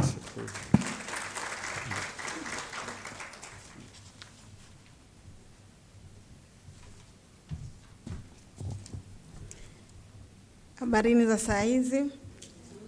Asante Prof, nashukuru kwa nafasi hii tuliopatiwa. Kama nilivyotambulishwa, mimi ni mtaalamu wa masuala ya lishe. Na tunajua kwamba mwili wa binadamu unajengwa na chakula, si ndio hivyo? Kwa hiyo ni lazima tule, na sio kwamba tule tu, lakini tule chakula ambacho kitatupa virutubishi vya kutosha ili miili yetu iweze kufanya kazi vizuri. Tunajua kwamba tunahitaji energy kwa ajili ya mwili wetu uweze kufanya kazi, tunahitaji vitamins kwa ajili ya kuimarisha kinga zetu za mwili, lakini pia tunahitaji vyakula vyenye protein kwa ajili ya kuweza ukuaji wa mwili na maendeleo ya mwili kwa ujumla. Na tunapaswa tule vyakula katika hali ya kukibalansisha chakula katika miili yetu. Tunajua kwamba mahitaji ya chakula katika mwili yanatofautiana katika makundi mbalimbali, umri, mtoto mdogo na mtoto mkubwa, mahitaji ya virutubishi mwilini yanatofautiana, na vile vile pia sex, mwanaume na mwanamke, energy requirement zinatofautiana. Kwa hiyo huwezi kula sawa sana mwanaume kwa sababu si ni mwanamke, tunapaswa tule vyakula kutokana na jinsia yetu. Lakini pia kazi unayofanya, unafanya kazi gani? Kama unafanya kazi ambayo hahitaji energy nyingi, unapaswa ule chakula pia kidogo. Kama sisi wengi hapa nadhani watu wa ofisini, usile kama mtu ambaye anafanya kazi ya kubeba labda mizigo kule Kariakoo, ambaye anahitaji nguvu nyingi, au ambaye analima anatumia nguvu nyingi. Kwa hiyo haya yote yanaangaliwa. Lakini pia mama mjamzito anayenyonyesha, mahitaji pia yanatofautiana. Lakini tukiangalia katika hatukila sasa chakula kingi kupita yale mahitaji yetu, sasa ndio swala la uzito uliozidi na unene unaokuja. Takwimu zinaonyesha kwamba 32% ya akina mama tuko katika uzito uliozidi na unene. Na tunajua kwamba magonjwa yote ambayo yametajwa hapa na madaktari ndio risk factor kubwa ya mtu kuishia kupata magonjwa hayo. Lakini pia ukila kidogo pia sasa, ukawa hupati virutubishi vya kutosha, ina maana kwamba una uwezekano wa kupata upungufu wa virutubishi. Tunasema kwamba kwa mfano kwenye kundi la kina mama kuna tatizo kubwa la upungufu wa madini ya chuma, ambayo linatokea sasa kwa sababu tayari tuko katika mizunguko ya hedhi kila wakati, tunakuwa tunapoteza kila wakati damu, na vile vile pia kama hatuli vizuri, basi mwisho wa siku tunaisha kupata ile tatizo. Na tukumbuke kwamba katika kipindi hiki watu wengi wako katika umri wa kuzaa, kwa hiyo inazidi kuongeza tatizo. Lakini pia kwa watoto, kwa sababu chakula tunajua kwamba lishe ina kati ya cross katika makundi yote, pia watoto wasipolishwa vizuri, wasiponyonyeshwa vizuri, wanaingia katika hali ya kupata uzito, kukonda na kupungua uzito. Na katika hali hizo zote mbili, Tanzania tuna haya matatizo yote mawili. Tuna hali ya watu kuongezeka uzito. Daktari hapa amesema profesa, watoto wanazaliwa na uzito mkubwa, na wengine pia katika watoto wanaosoma mashuleni wana uzito mkubwa, na pia hapo tuna watoto ambao wana uzito pungufu. Na kwenye haya makundi mengine pia ya watu ambao tuko mijini tuna uzito uliozidi, lakini vijijini sasa kuna pia makundi ambayo watu wana uzito uliopungua. Kwa haya matatizo yote yanakwenda kwa pamoja. Sasa haya yote tunahitaji tuwe na lishe nzuri kwa kuhakikisha kwamba tunakula vyakula vyetu kutoka katika makundi ya 5 ya vyakula. Kundi la nafaka, mizizi na ndizi, vyakula vyenye jamii ya kunde na vyakula vyenye asili ya wanyama, lakini pia mboga, matunda kwa wingi, pamoja na kutumia mafuta na sukari kwa kiasi kidogo. Profesa aliuliza hapa, tumekosea wapi? Tumekosea katika swala zima la tabia za ulaji. Tunakula sana vyakula vyenye kiwango kikubwa cha nishati kwa kulinganisha na mahitaji ambayo tunahitaji. Tunakula mradi kwamba chakula kipo, na tukienda kupakua kile chakula, sahani ni kubwa, lazima tuijaze. Tukijaza ile sahani, lazima tuimalize. Kwa hiyo hapo tumekosa ile tabia ya kutamani kula hata kama umeshiba. Tunakula kiasi kingi na tunakula late. Hatuna mpangilio. Tunapaswa tule milo 3 mara 3 kwa siku. Tunakuja kula labda saa 4 usiku, tayari ni muda ambao umeshapitiliza. Lakini swala jingine pia la masuala ya ulaji tumebadilisha, tumeshift kutoka kwenye traditional practices, tumeenda kwenye masuala mazima ya kula vyakula ambavyo viko process zaidi. Siku hizi watu hatuli dona, siku hizi ni wali, yani chakula kinachopikwa nyumbani, mchana ni wali, mchana ni ugali, jioni ni wali. Asubuhi kama ni kitafunwa tumekula chapati, hatubadilishi tena. Yani ni chapati, kama ni chapati tunakula siku zote chapati mwaka mzima. Kama tukibadilisha sana maandazi, tukienda kwenye maandazi tunaenda kwenye vitumbua. Kwa hiyo unakuta sasa yale vitu vile vya asili, kwa mfano magimbi ya kuchemsha, mihogo ya kuchemsha, hiyo tumeshaiacha sasa hivi, hatuifuatilii tena. Lakini masuala mazima ya uandaaji wa chakula kinaandaliwa mara nyingi ni kukaanga. Hatufanyi tena vya kuchemsha, tumeshaachana navyo. Kwa hiyo haya yote yanasababisha kwamba tusile vyakula ambavyo vinatosheleza mahitaji yetu. Lakini pia swala la ulaji wa matunda na mboga, ukiangalia sahani inapopakuliwa, mboga ni kiduchu, inakuwa ni kidogo sana. Lakini mboga ni bei rahisi, hatuli kwa kiasi kile ambacho kinatakiwa. Lakini masuala mazima ya social transformation ambayo yanatokea, zamani kwenye sherehe zetu, kwenye harusi zilikuwa zinafanyika mchana. Watu wanaenda kwenye sherehe, wanakula, wanamaliza, wanacheza, wanarudi nyumbani. Siku hizi masherehe ni usiku. Tunaenda usiku kwenye harusi, kwenye kitchen party, tunafika kwenye kitchen party, tunakula ni vyakula vya aina vyote na ni late hours, tunajaza sahani, tunarudi nyumbani kulala. Kwa hiyo hayo yote yanasababishia matatizo. Swala jingine ni muda wa kuandaa chakula, hasa sisi akina mama. Siku hizi mtu akitaka chapati, anapiga tu simu, naomba niletee chapati kadhaa. Hatutumii tena nguvu ya kusukuma chapati kama tunaziandaa zile chapati. Tunakuwa tunabeba vitu ambavyo ni ready. Ukitoka kazini, umepitia mahali, unanunua kila kitu na enda zako nyumbani. Lakini kuna swala zima la mabadiliko ya environment, food environment imebadilika.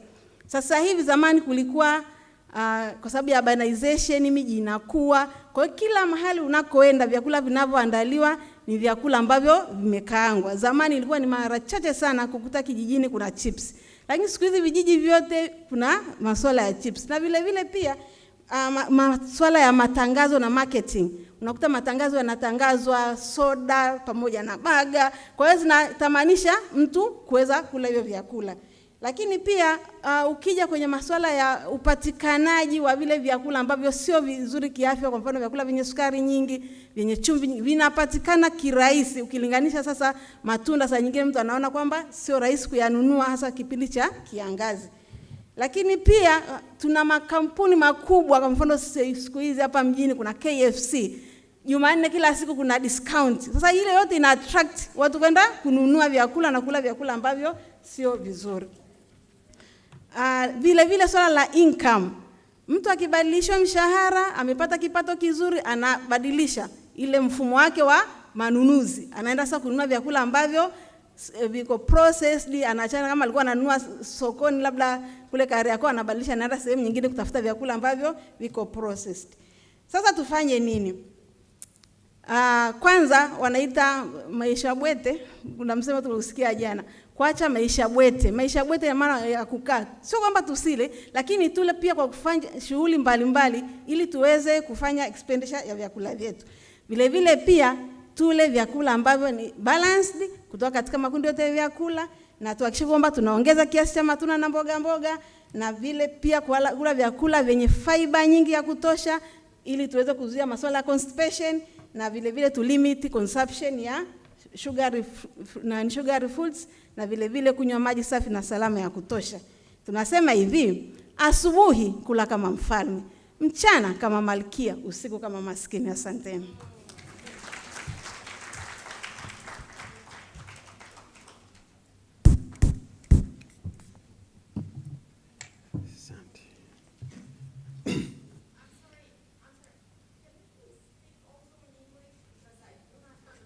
Oh, why you didn't? Oh, sorry. But she didn't say much. She just said in the morning, eat like a king. In the afternoon, eat like a king. In the evening, eat like a king. Aha, kumbe mlikuwa mnasikiliza, eh? Good. No, I was just testing. Yeah, so she all talk about food and the importance of food, to pick which type of food to eat and which ones to avoid. Indulge a lot on trying to avoid sugary foods and fried foods. About the fried food, if I just have to add a sentence or two, you see, frying sometimes is not that bad, but you are frying with which type of oil? Is it olive oil? Is it fish oil? So we have to be careful on that. But my personal advice, if I just have to top up, she emphasizes a lot on our timing of eating.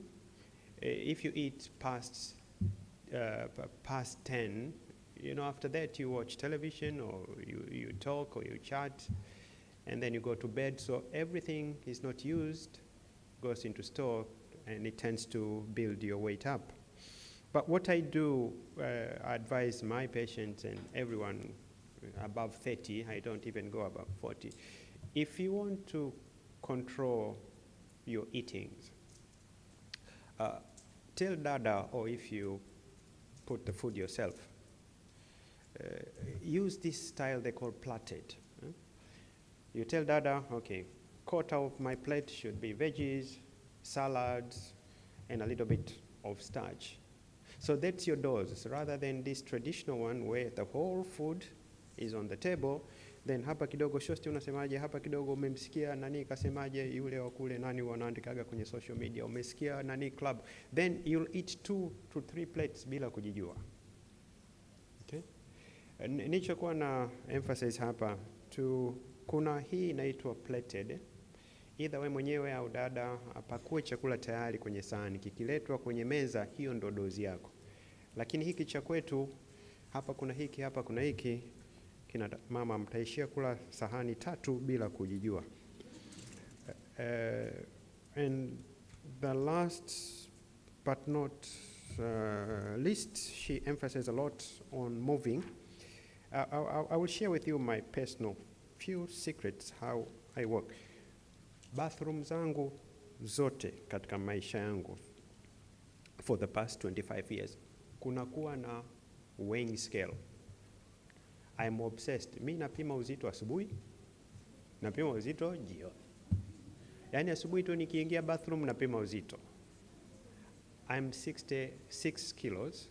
Nikiona ni 66.3 najua leo my diet will be maji na matunda. Kwa hiyo I don't deviate kwa muda mrefu kwa sababu kila siku najua uzito wangu ukoje. Sijasema mkitoka hapa mkanunue weighing scale. I'm just saying what I'm doing. So I was saying in all my bathrooms, including when I travel, when I enter a hotel, I ask, is there a weighing scale? I weigh myself every morning. And I weigh myself every evening. Because it's day, it's not a big job. I just pull it, I weigh, I say, okay, today I misbehaved. So it gives me a sense of controlling tomorrow. Good, let's move. So our next speaker is the second time to present with us, Dr. Mary. Dr. Mary started her career in Kampala, having a first degree in medicine, then went on to take a Master's of Public Health at Muhimbili before going for her PhD in Newcastle, UK. She's a principal research scientist at NIMRI, our National Institute of Research, and she's been doing a lot of research on non-communicable diseases, especially on diabetes, and I'm sure you'll attest to what I'm saying. She serves as a visiting lecturer at our university and others, but she's also the managing director and owner of wale mnopita njia kawe chini. Umeona ile St. Laurent's Diabetic Center. Sasa mwenye mali ni Dr. Mary, of course with the husband. So Dr. Mary, we have heard a lot here. We have heard about food, we have heard about, but what I want you to come and enlighten us, what is the connection of diabetes, kisukari, with women? Is there any connection on the gender? And the link, maana tumesikia hawa gynecology. Kuna link gani ya overweight, uzito wa juu, and fertility? Can you connect that? And what advice would you give to these pleasant ladies in front of us? Dr. Mary Karibu, please welcome Dr. Mary. I promise you she's going to use both languages. From now onwards, we'll use both languages, Swahili and, yeah, sorry, I wish you notified us earlier.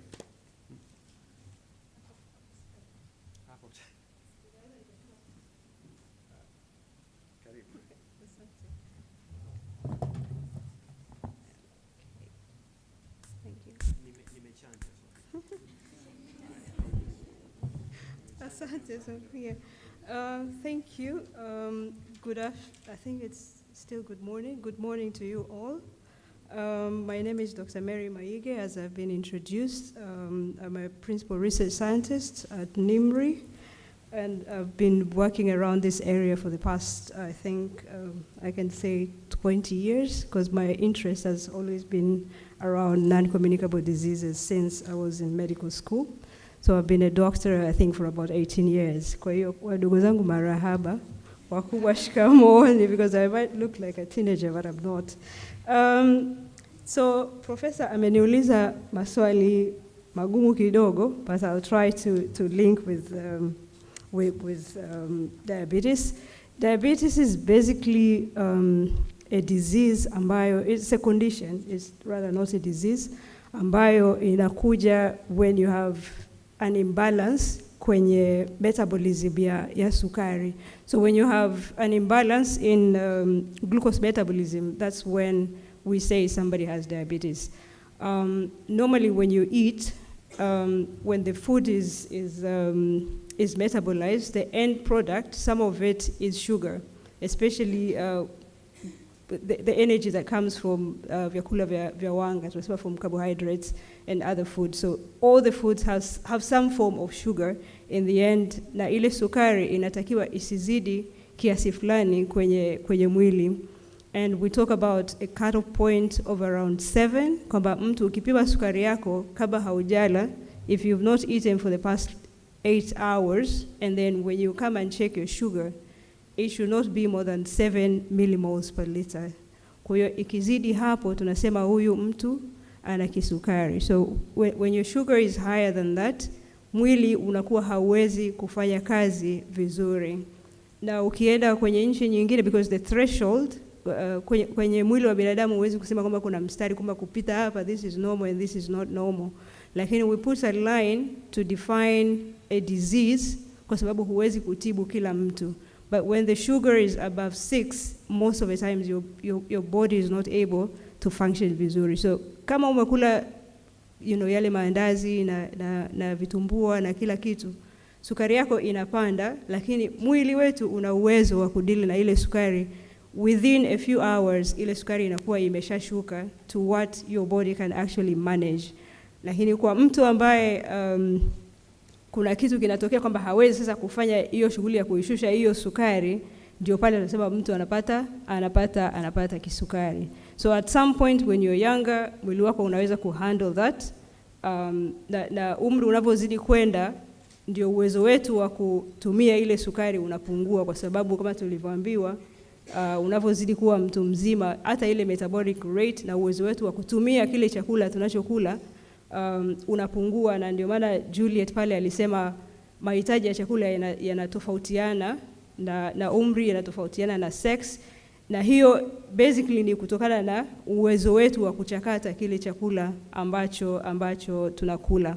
And men are able to eat more maybe because of their bulkiness of the muscles. Kwa unakuta kwa bahati mbaya sisi wanawake, if you don't make an effort to build your own muscle mass, tunakuaga zaidi ni mafuta kuliko muscle. So you cannot, uwezi kushindana, professor anasema tusishindane na wanaume. So unless you build that muscle mass, usile ile sahani kama unakula kama mwanaume ambaye. Kwa hiyo it depends also on unafanya pia shughuli gani. Kwa hiyo kama shughuli zako ni za nguvu, it means kwamba you have more leverage ya kutumia ile sukari.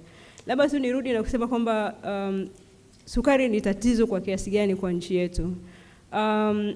Globally ugonjwa wa kisukari umekuwa ukiongezeka kwa kiasi kikubwa. Zaidi ya watu milioni 400 wana kisukari dunia nzima, na tunasema kwamba ndani mpaka tufike mwaka 2045 karibu watu milioni 700 watakuwa na kisukari. Na hili ongezeko kwa kiasi kikubwa inaongezeka kwenye nchi za Afrika, kwamba yani haya maongezeko kwa kiasi cha 80% kinatokea kwenye nchi zetu ambazo zinaendelea. Kwa Tanzania pia kisukari ni tatizo kubwa. Mtu mmoja kati ya watu 10 ana kisukari kwa tafiti ambazo tumefanya. Na vile vile nimesema kwamba sukari ikizidi 6 pia ni tatizo. Kwa hiyo tukiangalia wale ambao sukari zao ziko kwenye 6 pia ni karibu 20% ya watu wetu Tanzania. Kwa hiyo tunasema moja kati ya watu 5 wana matatizo ya kuchakata sukari. Kwa hiyo ni tatizo kubwa, na tafiti zinaonyesha kwamba zamani ilikuwa ni ugonjwa wa watu wazima, lakini kwenye clinic zetu now we're starting to see a lot of younger people with diabetes, even children with diabetes. Kwa hiyo it's something that we need to act upon. Na kwa bahati mbaya pia kisukari huwa hakina dalili. Mtu anaweza kawa na kisukari up to 10 years wala hana taarifa. Mwingine anakuambia mimi nilikuwa sina kisukari tu, the moment nilipopata hii homa itakuwa ni ile malaria ndio imeletea kisukari. Hapana. So the incident ya ugonjwa uliopata it only exacerbates, inaongeza tu, yani kwamba inafanya ule ugonjwa ugundulike, lakini a lot of people have diabetes without actually knowing. Na mara nyingi by the time anakuja clinic ni kwamba ana present na complications, lakini sio ule ugonjwa wa kisukari wenyewe. Kwa hiyo sasa hapa message ni nini? Kwenye tafiti ambayo tumefanya hapa Tanzania tuligundua kwamba 80% ya wale ambao tuliwakuta wana matatizo ya sukari za juu, they had no idea kwamba they had it, na hivi ndio some of the underlying causes ambazo zinasababisha watu pia wanapata haya matatizo ya infertility na vitu kama hivyo. Na hiyo yote pia inatokana kwa kiasi kikubwa, najua profesa ataongea tu, lakini unene uliopitiliza unashabihiana pia, unaongeza risk ya kisukari na magonjwa mengine, kwa mfano kama magonjwa ya moyo ambayo Dr. Delilah atayaongelea. Kwa hiyo unene uliopitiliza, najua profesa atakaunta tu hilo, unasababisha kuongezeka kwa uwezekano wa kupata magonjwa ya kisukari na magonjwa mengine ya hormones. Umeniomba niweke link kati ya kisukari na infertility na unene uliopitiliza. Unene uliopitiliza mafuta huwa yanaleta shida kwenye glucose metabolism. Sawa? Tunapoongelea, unajua wakati mtu mwingine anamwangalia mtu unene kwa macho, hapana. Mwingine anaweza kawa na mwili mkubwa lakini ni misuli, sio mafuta. Kwa hiyo naongelea mafuta, kwa sababu mwingine atauliza, mbona mwingine mwembamba kama wewe ana kisukari? Kwa hiyo kuna unene wa mafuta ambao ndio tunaongelea. Yale mafuta wakati mwingine pia huwa yanatoa some form of hormones ambazo zinaleta a lot of dysregulation ya metabolism, na ndio maana unakuta watoto ambao wamekuwa wanene kupitiliza kwenye umri mdogo sometimes you can't tell whether it's a boy or it's a girl. Wengine unakuta ana ndevu, mwingine haeleweki. So pia unene una interfere a lot na hizo hormones na mwisho wa siku inaleta issues za kuleta matatizo kwenye sex differentiation, lakini vile vile kwenye matatizo ya infertility later in life. Naomba tu nisisitize pia kwamba kisukari it's a condition, it's not a disease, sawa? Kwa ni kitu ambacho can easily be managed, lakini unahitaji kukigundua mapema, kwa sababu a lot of us nafikiri experience ambayo tunayo na wagonjwa wetu ambao tunawaona huko is the extreme, you know, we see the extreme end of the clinical presentations, kwamba ninapokaa kwenye clinic sometimes mpaka unachanganyikiwa aina ya wagonjwa ambao wanakuja amekatwa miguu, macho hayaoni na nini. Lakini nafikiri kwa sababu sisi ni watu ambao tunauelewa mzuri zaidi, ni vizuri kuwa aware kwamba hichi kitu kipo na kinatokana na pia mabadiliko ambayo tunayaona, mabadiliko ya environment ambayo tuko nayo. We tend to live longer, vyakula ambavyo tunakuwa exposed to, so we need to be aware na kufanya maamuzi sahihi mapema. Kwa kuna vipimo ambavyo mtu anaweza kufanya kama mtu ana family history, kwamba baba mama kwenye familia wana kisukari. Ni vizuri even in your 30s uanze kufanya vipimo, kwa sababu ukishajua mapema kuna stage mbili za kisukari. Stage ya kwanza inatokana na insulin resistance, kwamba mafuta yanazuia insulin kufanya kazi vizuri. Kwa hiyo ukiwa kwenye ile stage you can actually reverse. Na ndio maana mwingine anakuambia mimi natibu kisukari hapa. Yaani ile ni kwamba yule mtu hajafika kwenye ile stage, na una uwezo wa kudelay hata ule muda, hata kama una family history, mpaka ukaja kupata kile kisukari labda ukiwa kwenye uzee. So there are things that you can do to prevent. Na if you don't have a family history, usually around in your 40s, at least fanya vipimo angalau once or in every year ama once every 2 years. Na kuna options, but the best option ni kipimo kinaitwa OGTT, ambayo ni oral glucose tolerance test. Kwa sababu ukifanya fasting peke yake haiwezi kukuambia kama nimepima fasting nimeambiwa sina shida. Hapana. Kuna kipimo kinaitwa oral glucose tolerance test, unapewa a glucose load na unaangalia jinsi gani mwili wako una respond kwenye ile, so it will be able to tell you kwamba uko kwenye risk ama you're not kwenye risk ama you already have the disease, and then you take the necessary measure. The next stage ni ile ambayo kwamba sasa umekuwa na kisukari, you don't know, mpaka kongosho yako, kwa sababu kongosho ndio inayotoa insulin ili wewe uweze kuchakata vizuri sukari. Ikifika kwenye stage ambayo kongosho yako haitoi insulin, it becomes a bit difficult to manage, na sio rahisi ku-reverse, kwa sababu najua pia kuna wajasiriamali huko anakuja na kuambia ukila hiki ukifanyaje, by the time unamalizana hapo umeshaacha milioni kadhaa na sukari yako bado unayo. Kwa hiyo ni vizuri pia kufanya hizi check up mapema, na ni ugonjwa ambao unaweza kutibika. Profesa, kama kuna swali nimeliacha naomba unikumbushe. Yeah. Give me a big applause to Mary.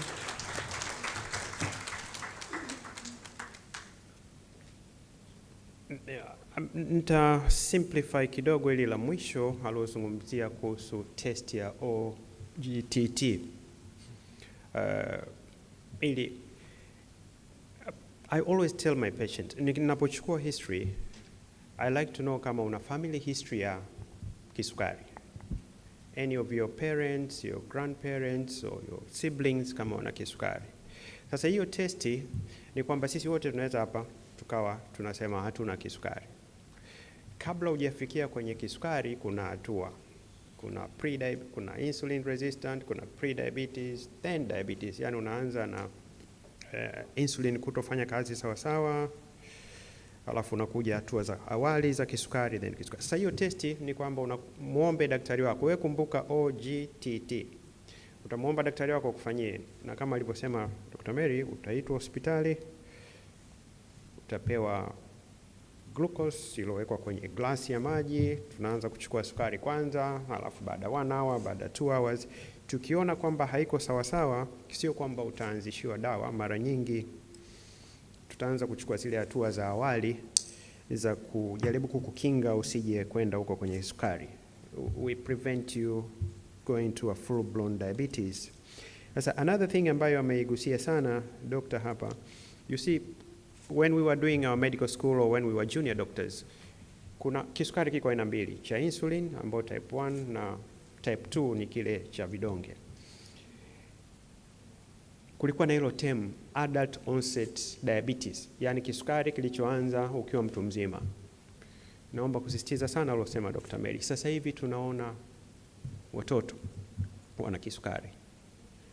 Kwa hiyo hata hilo term sasa limeanza, tutaanza kulimodify au kupotea kulitumia on and off, kwa sababu kuna watoto wadogo wanaanza kisukari, na it's all about nutrition ambayo hatukiweka sawa sawa. Na la mwisho kabisa alosisitiza sana, ambalo unaweza kuwa mwembamba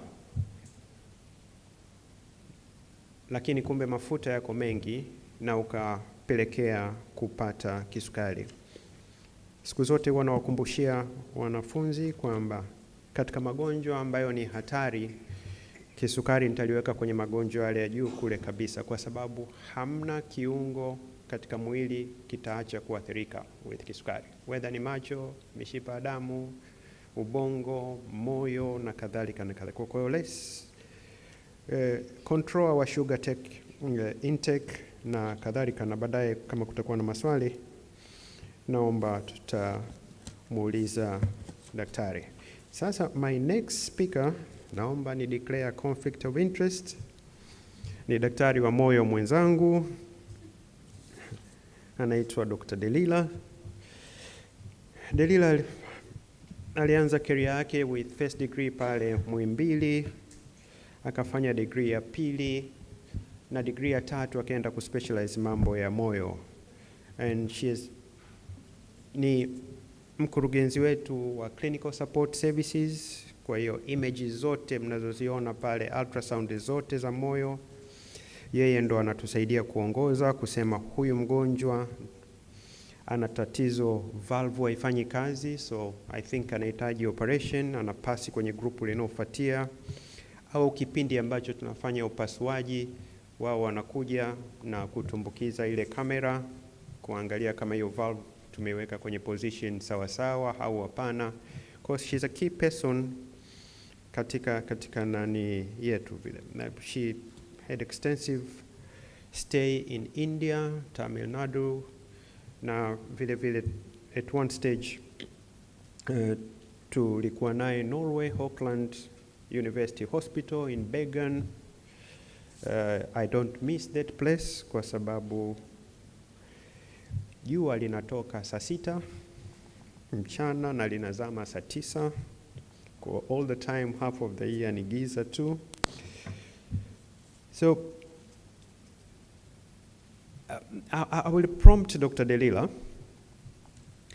Ladies, you have to know the number one killer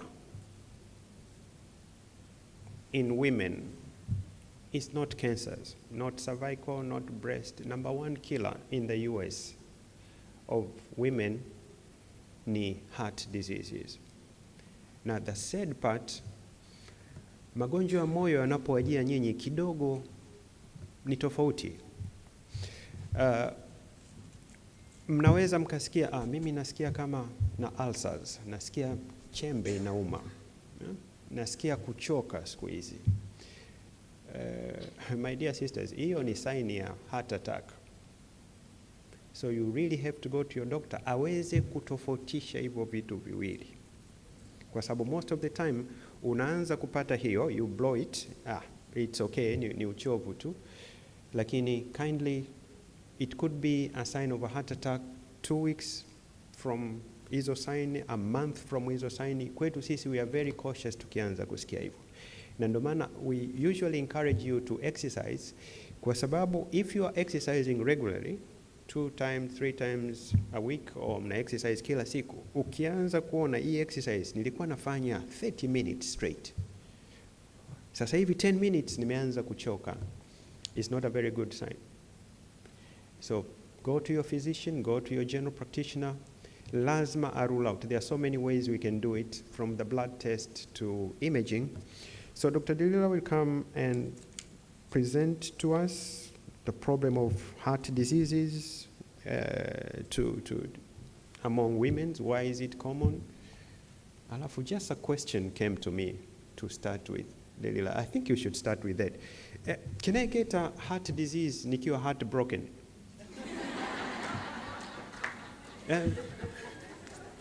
I want you to start with that. It's interesting. If I'm heartbroken as a lady, can I get a heart disease? Dr. Delila, welcome, please.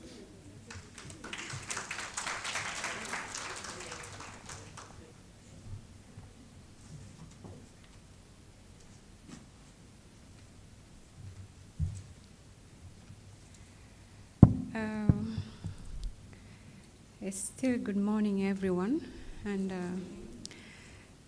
thank you, Professor Janabi, for a very kind introduction.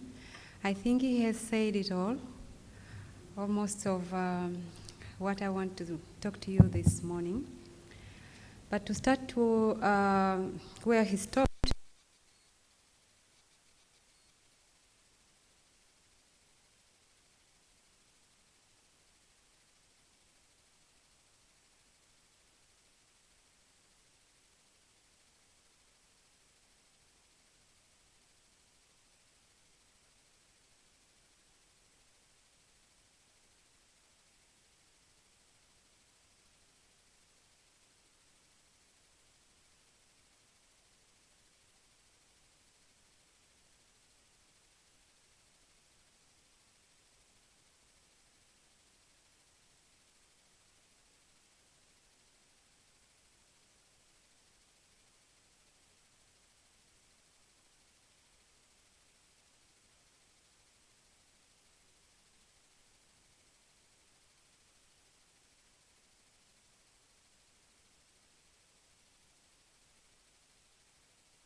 and the risk factor has been said from the first presenter.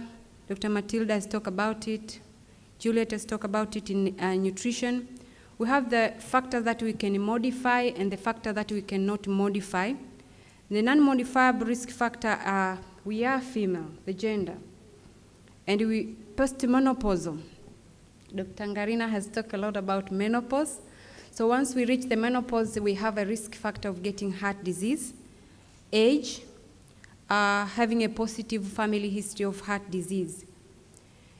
Modifiable risk factor has been also spoken out a lot: smoking, high cholesterol, high blood pressure, lack of exercise, obesity, diabetes, unhealthy diet, and stress. My common example on unhealthy diet, I usually give example of a newborn baby. Anyone of us seen a newborn baby breastfeed more than they need? Raise up your hand. Tumewahi kumwona mtoto ananyonya kuliko ambavyo anahitaji? Most of the time akisha nyonya, akiwa satisfied that moment anaacha. No matter how you struggle to put the baby back to the breast, they won't take it. Till next time. So when we start giving them food at the age of probably 3 months or 6 months, that's when we start winning, when we start, everything goes wrong. We want them to get a weight that we are satisfied. I can show my baby. Nowadays, you show them on the social media. We are all proud of their big weight. So that's when the problems start. But why are women's heart disease different from men? As I said, we have a different presentation. The common symptoms are chest discomfort, shortness of breath. It's like you're feeling like you can't breathe. This also can happen in men. You can have a little bit of sweating, unatoka jasho kidogo. These are the common, and as Professor Janabi said, you have to notice them with activity. If you are inactive, it is not possible to notice that something is wrong because you're not doing anything. And the heart that is not doing anything, you cannot say this is a really sick heart or is a healthy heart. The more we exercise, the more we know about our heart, and the more we can explain the symptoms earlier. The less common symptoms are discomfort. I just feel like a pain here. It's not really specific. I'm having abdominal pain, sometimes nausea. I feel like vomiting. I can have a pain at the upper part of the back, and I'm just really tired. How many of us are just tired? We are tired every day. And the common comfort you can get to your friend is like, oh, it's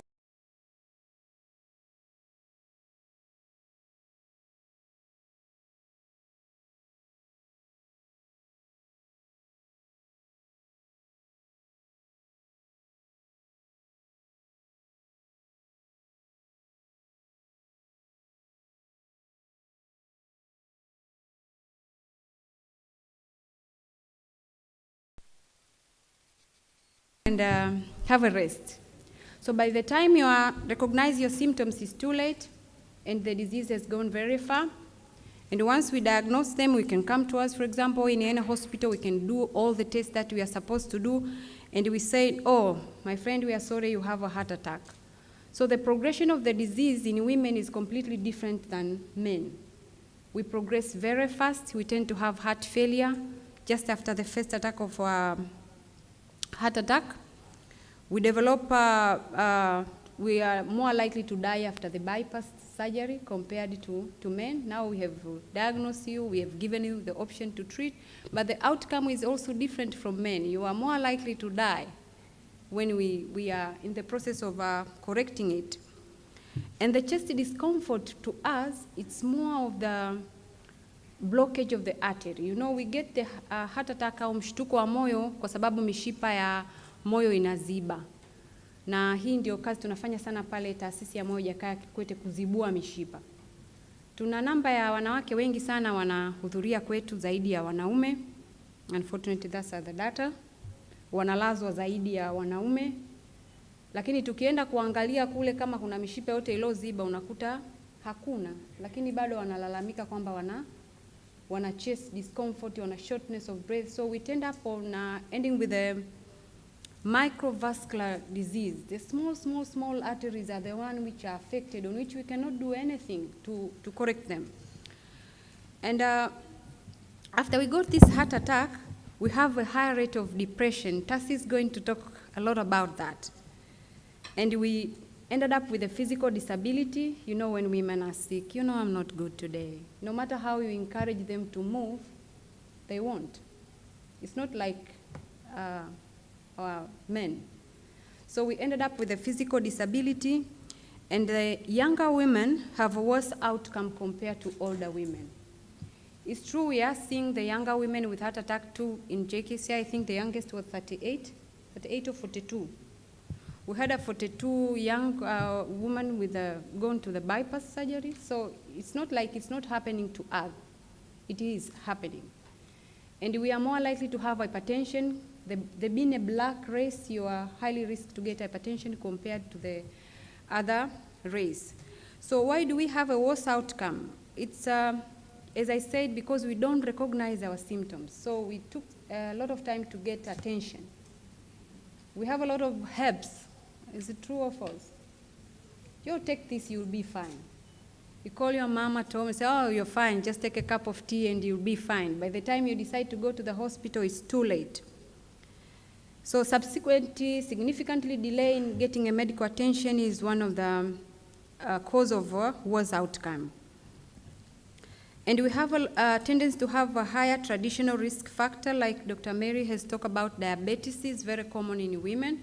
because we tend to keep a lot of fat more than muscles.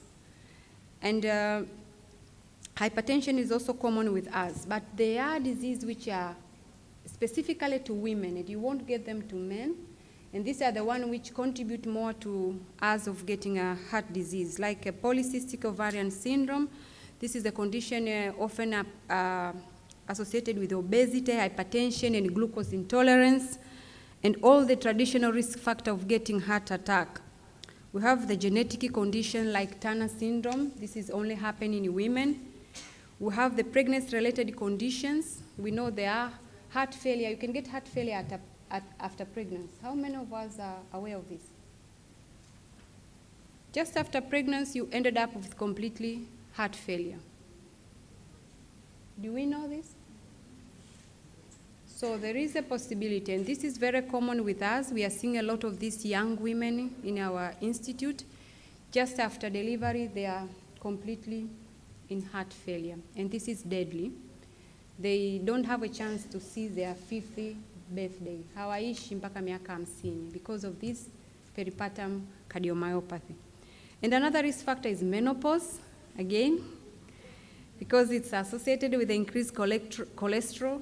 We tend to have more fat at the abdomen, which is a risk factor for diabetes and all the ugly thing we have been talking about this morning. And the women in perimenopausal period, just before you really reach the menopause, have all these symptoms of palpitation, and it's really a problem. Kwa sababu unatembea kwa madaktari kila siku, you are having, my heart is going very fast, I'm not feeling well. So it wasted a lot of your energy doing that, visiting the hospital just to get a correction on that. So what should we do when we have these symptoms? Definitely we should seek a consultation, because as I said, our symptoms are not that straightforward.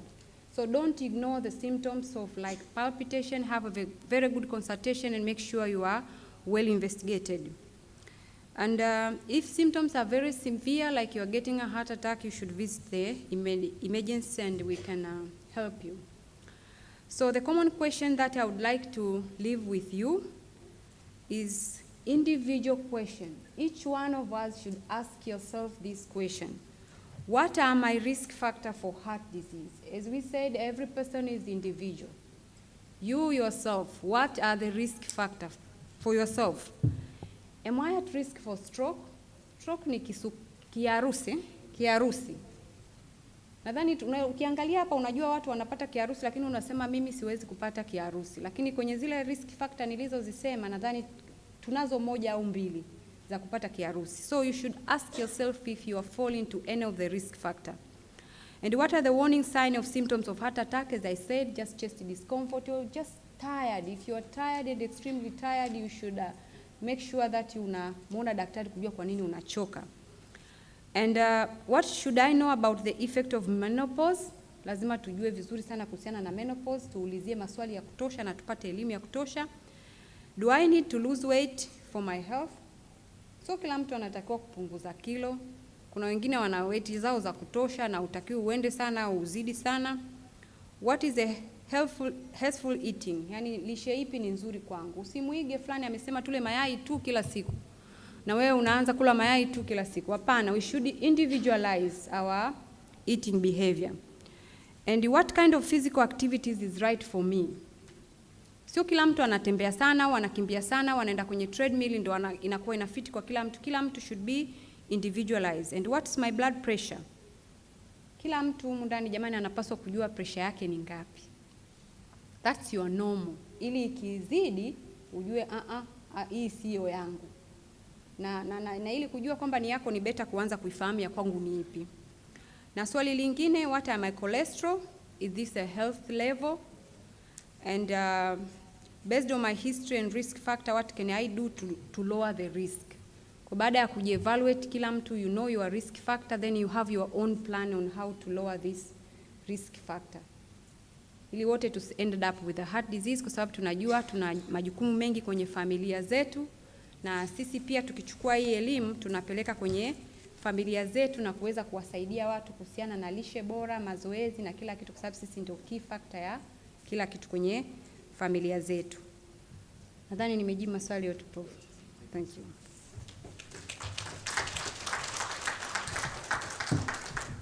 Many big applause to, again, Dr. Delila.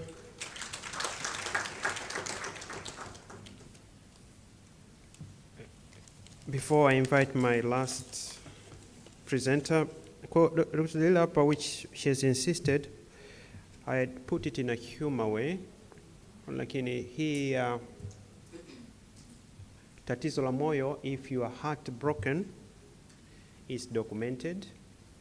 Na naomba muandike kama nitakavyolitamka, Takasubo.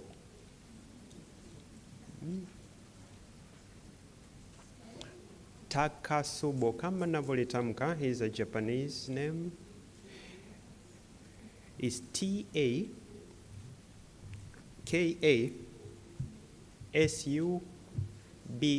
Takasubo. Naomba baadaye mkitoka hapa, Google tu. And this can happen. Is a physiological reaction kwa kitu chochote ambacho kikuwa stressful, whether it's a relationship, whether, na mara nyingi ni relationship, watu walioishi muda mrefu, then boop, au reactions zetu tofauti tunapo tengana na severe car accident, mtu amekuwa dismantled. Kwa ni physiological reaction. Kwa hiyo utaitizama mtu aliyegundua ni from Japan, ni shape ya moyo, na hata kama anavyosema Dr. Dalila, if we take you to kukufanyia angiography, tutakuta all the vessels are normal, lakini the heart has grown big. Now once it grows big, then its capacity to push goes down. That's where you enter into heart failure. So let's take care of ourselves. The other thing which Dr. Delila insisted is presentation ya heart attack kwenu kina mama tofauti na sisi ni kwa sababu ya threshold ya pain. Threshold ya pain ya ladies iko juu zaidi. Mimi ukinigusa hapa nasikia maumivu. Mama hapa anaweza kumpiga ngumi zile kubwa, akaguna, then I can threshold ya pain kati ya the two genders is different, na inaweka kwenye danger zaidi kwa sababu if I have a male patient and a female patient, a male patient dakika mbili tu atasema nasikia maumivu yamekwenda huku, please, the entire world will be alert. So please take care of that. She talked about menopause and heart diseases. You tend to get heart disease 10 years later kwa sababu that's the time hormones inashuka chini. When the hormones go down, weight itakwenda juu, the blood pressure will go juu. Ni vitu ambavyo kila mtu, as Dr. Delila said, you have to pick your risk factor now so that you can act upon. Na la mwisho kabisa, which is very, very important, la ujauzito na tatizo la moyo.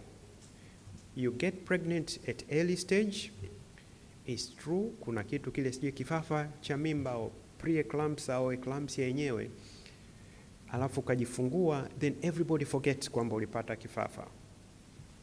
Now that's very dangerous kwa sababu once you get pre-eclampsia au hicho kifafa, it goes with you. Tayari umeshakuwa na risk factor ya tatizo la moyo. Miguu inapovimba unapokuwa pregnant, au wanacheki protein kwenye urine iko nyingi, wanakuambia una protein kwenye nini, yeah, just know that umeshaongeza risk factor moja ambayo uko mbele can bring you to a full blown heart disease. Kwa kitu cha kufanya ni kupay attention kama alivyosisitiza Dr. Delila, know your numbers, cholesterol, blood pressure, family history. Babangu alikuwa na cancer. Just put yourself una chance ya kuja kupata cancer huko mbele. Sio lazima, lakini you already. Kwa hiyo unaanza kuchukua precaution. Kama ni weight cutting, una cut weight. Kama ni alcohol, you become more careful na alcohol. Now, before wasting time, our next speaker is Dr. Tatiana, and wanasema save the best for the last. And you'll be boosted by Anne. I know I'll just put you on the podium. You're not on the timetable, but being a moderator, you have all the advantage. So Dr. Tatiana, she started her speciality of clinical psychologist, na hii ni muhimu sana for we Tanzanians. Kuna tofauti ya psychiatrist na psychologist. Dr. Tasiana ni clinical psychologist. So she deals with psychology and treats it. She went ahead and get a master's in the same field of clinical psychology, and currently she's doing her joint or sandwich PhD between the University of Ethiopia, Addis Ababa, with King's College in London, and definitely her field work here in Tanzania. So Dr. Tasiana, karibu. You have heard women suffer more anxiety disorders, low self-esteem, mishahara midogo, with the exception. There are some few people here I don't want to point, like in majority mishahara midogo, trying to balance family, work, profession, trying to compete with us. So collectively, you carry a lot of responsibility, women, and family, and investments, na kila kitu. So what would you advise these women? How can they avoid the stress and the tension and everything which comes with it? Karibu sana, Tasiana. Please, a big applause to Tasiana.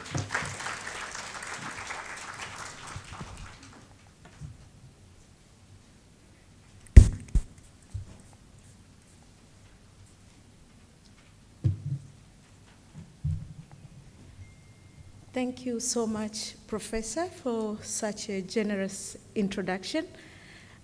Ladies and gentlemen, I know there are few of you here, and you're lucky that you're in this room. You benefit from one or two of what we are going to discuss. And definitely, the mental health is going to take account of all of that.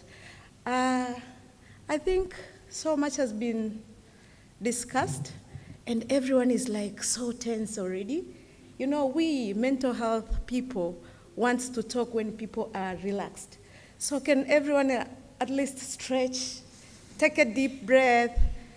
It's time for positive mood. Positive mood. Forget about all the diets. They told you about all the risk factors. We'll digest them slowly and make sure that they go.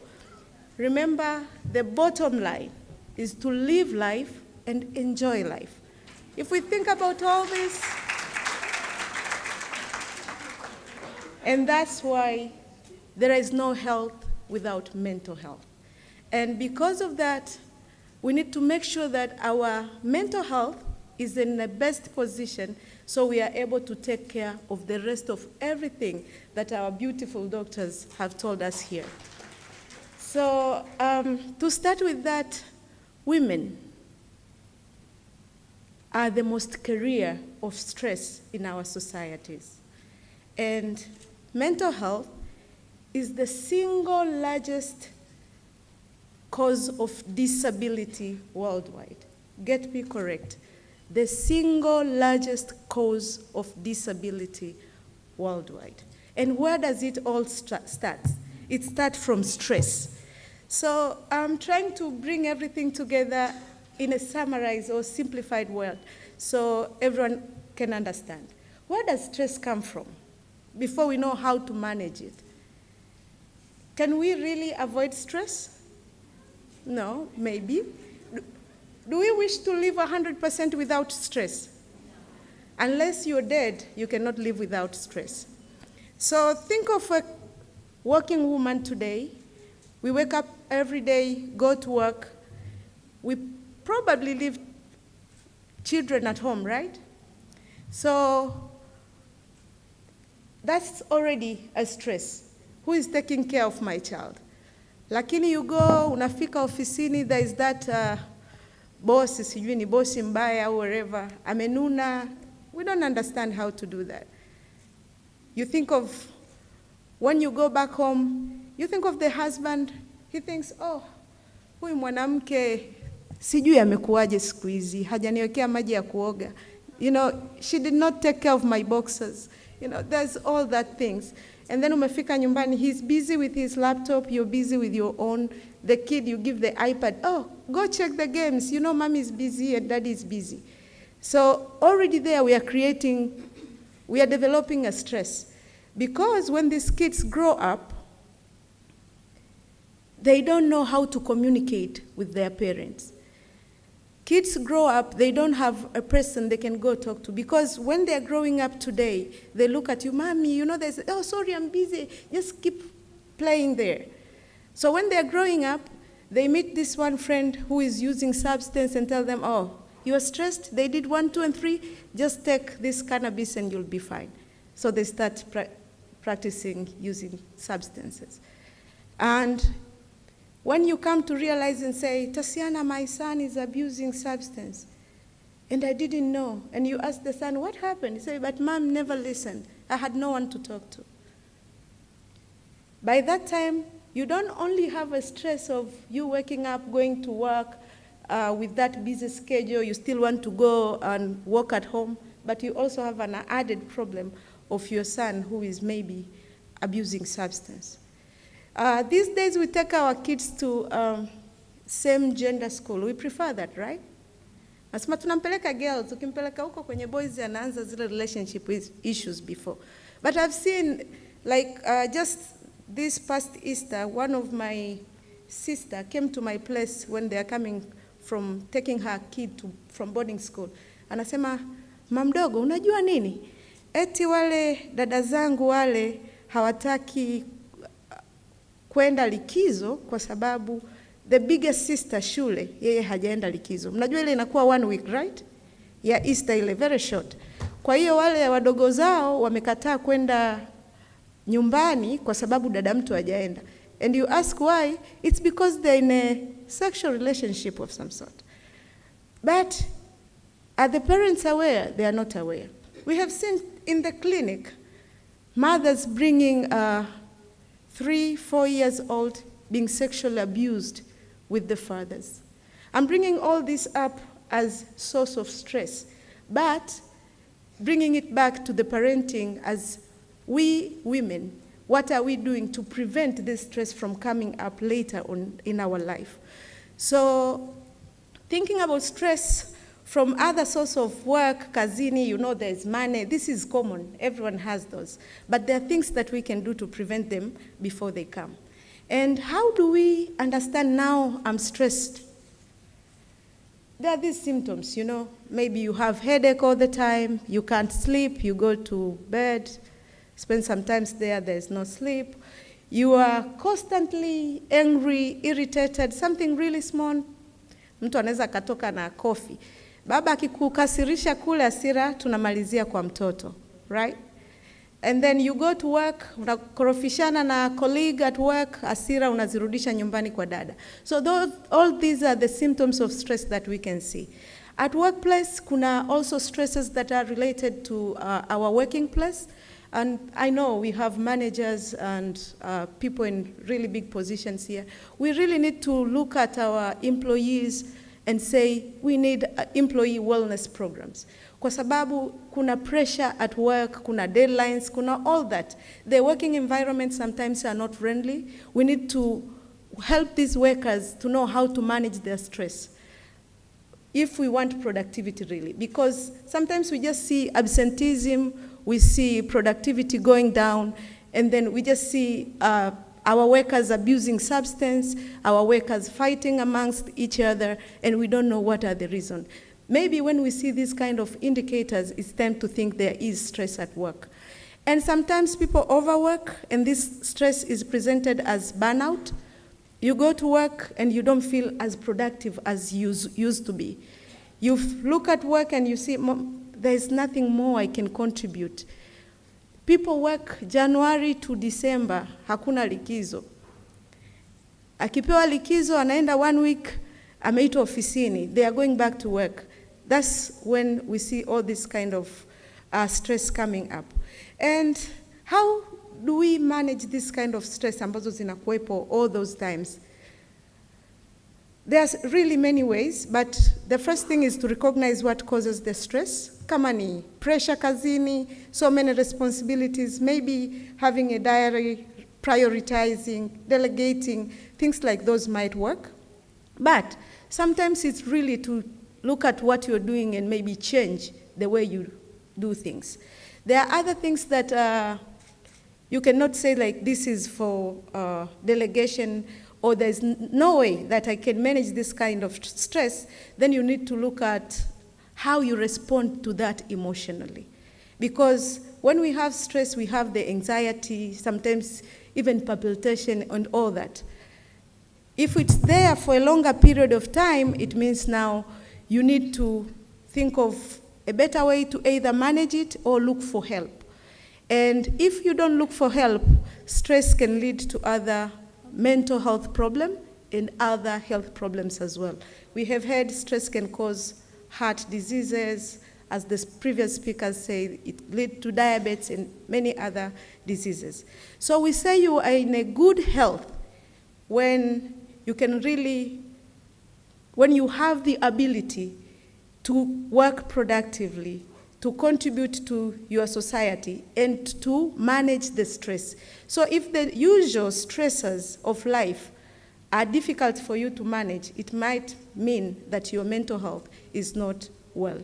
And mental health problems comes when there is an opportunity. You have a prolonged stress, the palpitation, ile hofu, wasiwasi ambao unao unakuja kuwa anxiety, as anxiety disorder or depression. And we know it is projected by 2030, depression will be the leading cause of disability worldwide. And depression in Tanzania, when we say depression or mental health problem, people think it's not our problem. It's a problem for people in the Western countries. But we have seen depression on the rise, and people will come when they are suicidal attempts, their suicidal ideations, when it's severe to that end. And when we say mental health, people tend to think of schizophrenia, very severe mental illness, but we forget the usual mental health challenges that we and our loved ones face. For example, standing in front of people like here and talking to the public can be a problem to many others. Do we know that that is a treatable mental health condition? So it's called social anxiety disorder, and it can be treated 100%, and someone can regain their confidence back, and they can actually speak in public.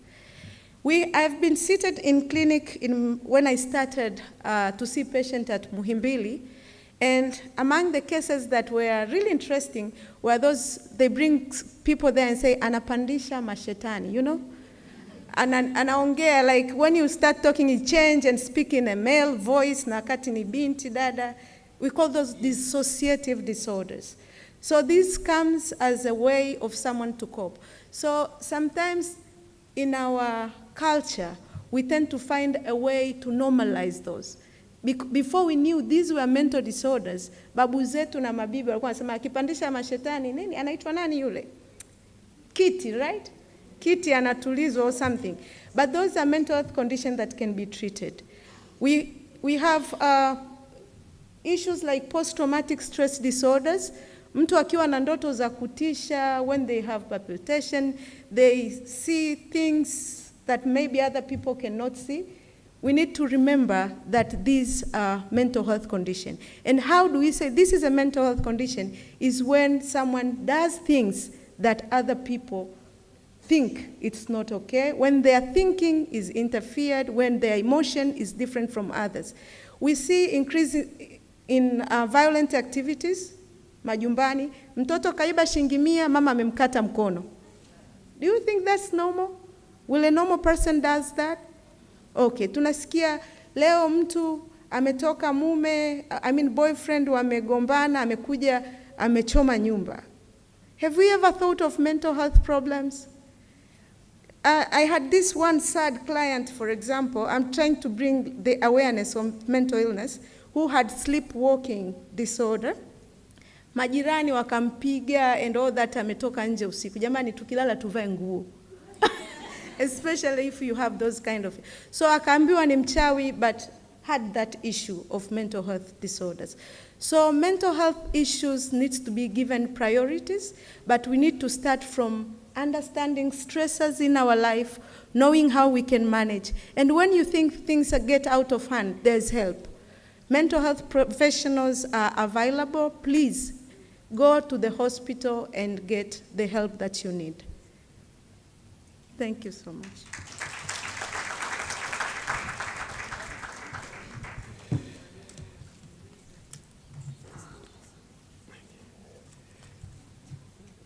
Jamani, nafikiri kila mtu kachukua mstari wa mwisho. When you go to sleep, please be fully dressed. Now, before we go to our last session, which will be questions, and then there'll be a brief video from our chief sponsors. And can you top up on this stress, because it affects most of the people in front of you, and anything to top up? Yeah, sure. Anne is a psychologist, just like Tatiana you saw, and she was with us on the first presentation last year. And she can add a word or two before we start to take questions, please. Asanteni. Thank you, Prof, for allowing me a few minutes. I'm not going to say too much. Labda niongeze kidogo on top of what Dr. Tatiana kasema. When she mentioned there's no health without mental health, I wanted to echo that manake, tukiongelea afya akili, we don't think kwamba it applies to everyone. Lakini cha ukweli ni kila mtu mwandani ana afya akili, lakini sio kila mtu ana ugonjwa wa akili. So there's two different things. And in terms of numbers, for those who like numbers, the global prevalence of mental illness is 29%. Ina maana kama in Dar es Salaam, where we have a population of roughly 6.7 or 607 million, it means 1.5, close to 2 million people in Dar es Salaam will have a mental illness at some point in their lifetime. Na kati ya stress is not an emotion, it's a reaction. So and when we trigger the stress response or stress reaction, we trigger the fight, flight, or freeze response, right? And I think Dr. Tatiana can, if she wants to add on to that as well. Yeah, so if we are in long periods of stress response situations, it also reduces our immunity, meaning the ability to fight diseases or maintain good mental health or heart health and everything else inashuka, because we're so prepared to fight against whatever it is that we feel is attacking us. So I don't know if there's anything else I can add, but I think it's been covered. So I just wanted to bring that up. Na awareness is really important. Naomba msijitibu. If you do feel symptoms of depression or anxiety, please go seek help. Because kama binadamu, we feel all the emotions that can become a disorder, but within limits, it's healthy. Because you need stress, you need anxiety in order to know when to fight, when to protect, when to relax, and so on. But when these become out of within normal range, ndo inakuwa a disorder. So yeah, don't self-diagnose, please come seek help.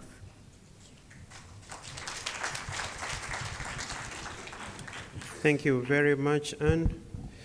The topic, that's why I wanted Anne also to top up from what Tatiana said. At the moment, kila mtu anajua tuko kidogo kwenye kipindi kigumu as a world. Sisi hatujafanya lockdown, lakini humu tuna wazazi, tuna ndugu, tumewafungia. I have people ambao they don't allow their mothers to get out of the house au kulimit watu wanaokuja. Most of you, yesterday I had a talk with wafanyakazi wa Vodacom katika Zoom. 85% wanafanya kazi kutoka nyumbani. So it's a stressful situation, lakini ni ya muda, itapita. So our two last presenters wamesisitiza sana. Mimi nilipokuwa nasoma, na majority of you ambao mmewahi kukaa nje, safety net yake ni kwenda kwa hospitali. Sisi tuna advantage kidogo, tuna safety net ya both psychologist na vile vile family members, mjomba, shangazi, baba na kadhalika. Kwa hiyo tafadhali seek help, talk with someone, kwa sababu once una hofu kinga yako inashuka chini, unakuwa na a lot of hormones kwenye nani, na unaji-expose kwenye magonjwa mengine ya moyo mengi, kwa sababu mwili unarusha adrenaline nyingi, na adrenaline kazi yake moja ni kubana mishipa. Ikibana mishipa, pressure itakwenda juu, ikienda juu moyo utatumia nguvu zaidi kusukuma damu, na pale ndo moyo unapokuwa mkubwa, na with time mapigo yatakwenda mbio sana. Mmesikia kila mtu anazungumzia palpitation pale mapigo yanapozidi 90. Na just for your bonus, wote mnamjua panya, okay? Mapigo ya panya ni 126 kwa dakika. Na ulikuwa una habari? Good. Anaishi miezi 8. Mapigo ya kobe ni mapigo 26 kwa dakika. Anaishi miaka 200. Kwa hiyo apeleke tu mapigo yako haraka. Faith yote uliokuwa nayo, nahisi Muumba huko ameallocate mapigo kwa kila mtu. Sasa ukiyamaliza, ukisema amekupenda zaidi utakuwa umemsingizia. Let's calm down kidogo. Ni mara ngapi try to offset women? You try to do you always try to do you try to do more, to give more in order to get more. It doesn't work that way. Stop in the middle of the day. Naomba tuweke mkono wako kwenye moyo hapa na mwingine kwenye tumbo. Halafu take a deep breath. Vuta hewa ndani, nje, ndani, nje, about 10 times. Utakuwa umereset. Then unaendelea na shughuli zako. Jamani, naomba tuchukue maswali machache kabla tuko towards the end. Kama yapo, kama hayapo nitaomba naomba ukiuliza swali. We have 7 panelists excluding myself. Ni hao tu ndo wanajibu. Mimi nitaelekeza tu, mseme swali lako unaelekeza kwa nani. Maoni yanaruhusiwa. Naomba tuanze na maoni. Kuna mic hapo. Naomba ulielekeze wapi? Tutawafikia tu. Jamani, naomba note if the swali linakuhusu. Yes, please. Profesa Janabi, mimi nilikuwa nakusikia. Leo nimekuona live. Na of course nilikuwa nakuona katika vyombo vya habari na nilikuwa navutiwa sana kwa sababu your talks are very very very timely and to the point. Shukran. Mimi kwa jina naitwa Mama Shamim Khan. I'm not a doctor, unfortunately or fortunately. Mimi ni mwanasiasa, natokea Morogoro. Nimekuwa waziri katika nchi hii na nashukuru wa Tanzania. Hivi sasa mimi ni mwenyekiti wa taifa wanawake wa Kiislamu Tanzania chini ya BAKWATA, lakini pia ni mjumbe katika kamati ya dini mbalimbali. Kwa hiyo dini mbalimbali mnajibu amani na upendo. Dini mbalimbali amani na upendo. Asanteni. Profesa, mimi sitaweza kuwataja wote, lakini kila moja atajijua namuuliza nani, kwa sababu umri umekwenda sana. Mheshimiwa, kwanza kabisa mimi nilikuwa kuna daktari mmoja, kwanza wanawake asanteni. Mimi nimefarijika. Mpo tena wazuri, mmetoa taarifa sahihi mmetumotivate, na hasa vijana. Jamani, msiogope damu, nendeni huko, hao wenzenu, sisi tumekwisha sasa. Mmezungumzia kwamba theluthi moja, 1/3 ni wanawake, 1/3 ni wanaume, alafu kuna ile 1/3 nyingine uzazi, kama sikosei, fertility. Sasa nazungumzia Profesa, haya yote tumeelewa, lakini mimi kwa sababu natokea, I'm a lay person na naishi na jamii sana,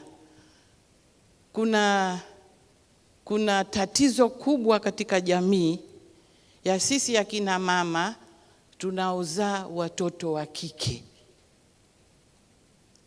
kwa sababu inasemekana huyu mama kutwa kuzaa watoto wa kike, na nyumba zinavunjika. Wakwe wanatusema, mawifi wanatusema. Sasa mimi nilikuwa nafikiria mnge point out na hilo, kama sio leo, siku nyingine, kwa sababu kuna masuala ya chromosomes X and Y. It is the male who determines the sex of a baby. Do they know that? Or if they know, wanafanya utani? Kwa hiyo hili, Mheshimiwa Profesa, na kuomba hili liwepo, maana sisi tunatokea, ni tatizo kubwa. Jingine, tulikuwa katika mkutano mmoja pale kwa Jakaya Kikwete pale. Kuna daktari mmoja alitoa taarifa kwamba mtu ambaye ana sulfur allergy asipate chanjo.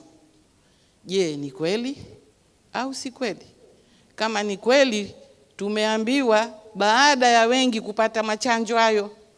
Kumbe hayo tungeambiwa kabla. Mimi tayari chanjo tayari, na sikupata madhara yoyote, namshukuru Mungu, alhamdulillah. Nilipata huko wapi? Kwa Dr. Kairuki. Jingine, kuna daktari moja amezungumza kwamba kina mama tunazaa at a later stage and that your fertility inapungua. Sasa mimi nilikuwa naulizia, mimi nimepita hayo yote na miaka 74. Kama ni menopause tayari nimeyasikia, zile flashes tayari. Umekaa pale unaweza ukaruka hivi ukasema mama, umelala lile blanketi unalitupa kabisa kwa sababu ya joto. Kwa hiyo akina mama tusiogope, sisi ndio wanawake, ndio nguzo. Sasa je, unatuambiaje Mheshimiwa kuhusu birth control pills? Maana tunatumia ili tusome, na kuna wengine tunaogopa kuzaa, tunatumia. Kwa hiyo kuna mambo mengi katika soko letu, kuna sindano, kuna contraceptives nyingine. Na ningependa kufahamu milo tunaokula. Akina mama hawa mamisi, the Tanzanian Beauty Contest. Mimi nimewahi kwenda katika kempi yao siku moja. Professor, chakula walichokichukua, just a leaf of lettuce, alafu sijui kitu gani. Mi wakati huo niko mwanasiasa. Naambia nyie mnakula nini? Halafu wapo wanatembea, hawana nguvu, wako tu. Mheshimiwa Profesa, unatuambiaje kwa upande wa wasichana? Maana kila mmoja anataka kuwa misi.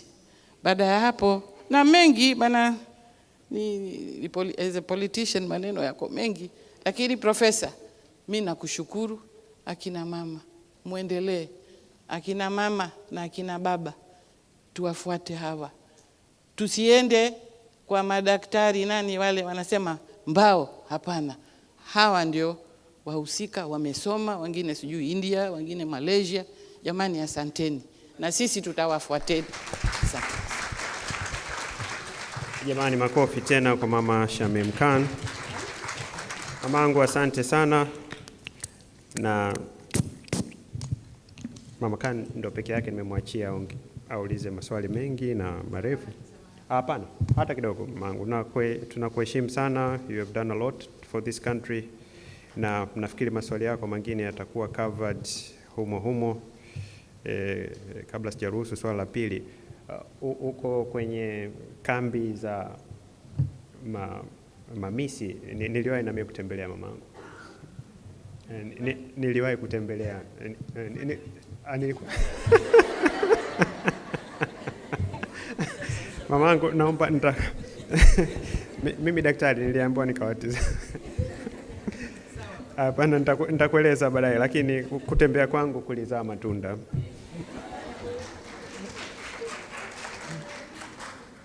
Asante. Naomba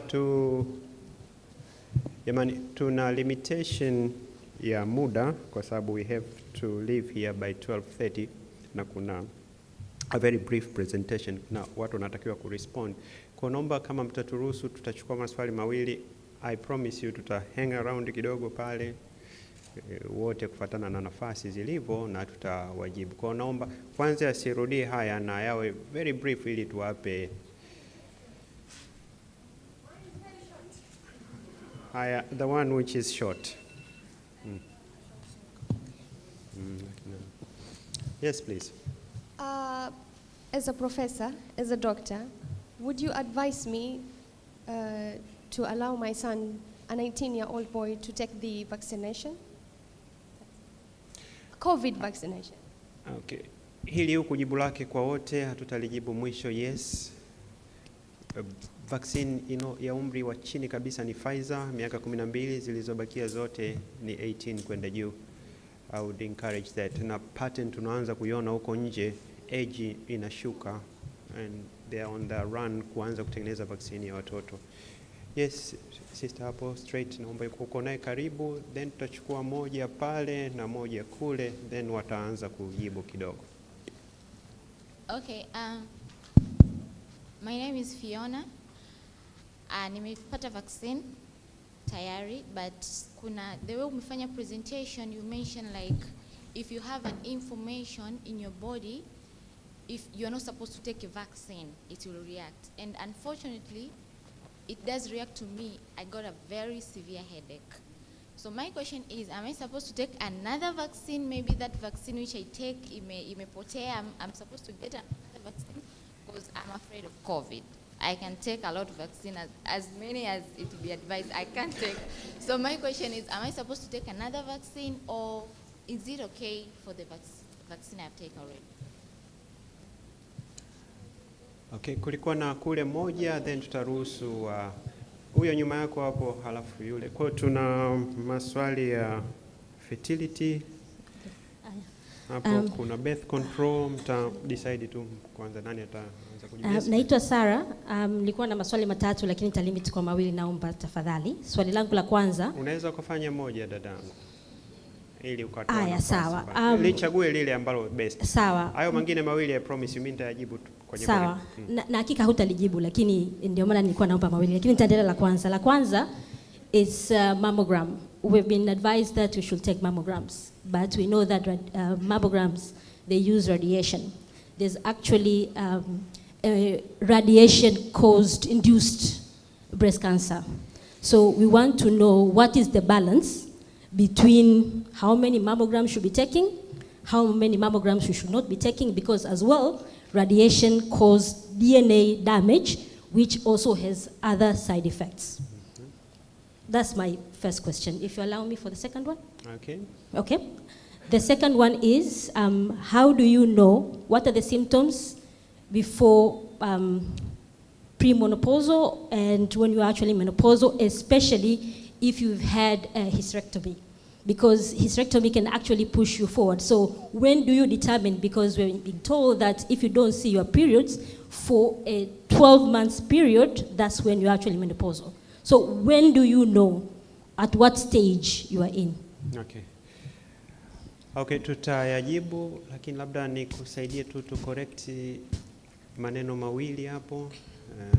There is a big difference between a cause na risk factor na associated. Co-radiation is not a cause. Kwa hiyo ni yako kidogo, najua yanatumikaga interchangeably, lakini of course uzito is associated with heart disease, lakini it's not a cause of heart disease. Kwa hiyo wakati wata respond, lakini nataka tu clear ili mwelewe cause ndio hicho, yani ni 100% ndio kinachosababisha ugonjwa husika. Okay, kulikuwa na swali pale. Thank you. My name is Monica Nangale from CRDB. I have two questions, one from the doctor who spoke about diabetes and also the doctor who spoke about heart diseases. My first question, is pancreatic cancer caused by any sort of severe diabetes case? Because I've heard of few cases, especially older women, very few, but dying of pancreatic cancer, if it has any relation to diabetes. And question number two, about strokes, kiharusi. It has been touched on very briefly, but as of late, I know a young lady who got mini stroke and stroke as well due to hard work and life stress.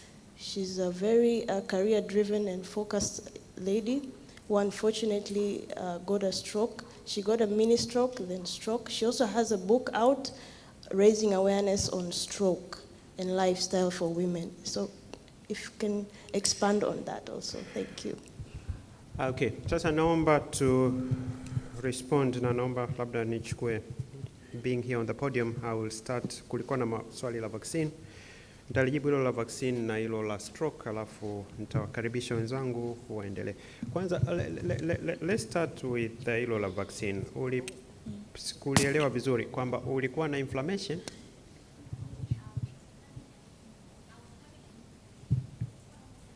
Yeah. Mgongo ni tatizo ambalo ninalo. So by the time I'm going to take a vaccine, ili react sana, nikapata headache. Like 2 weeks down, I'm having a very severe headache. Nilienda hospitali, but I told the doctor akaniambia tutibu kichwa, nikamwambia no, I know this is vaccine kwa sababu imereact. And I'm saying this because I've seen COVID. My family, baadhi ya watu wamekuwa affected na COVID na wamereact tofauti.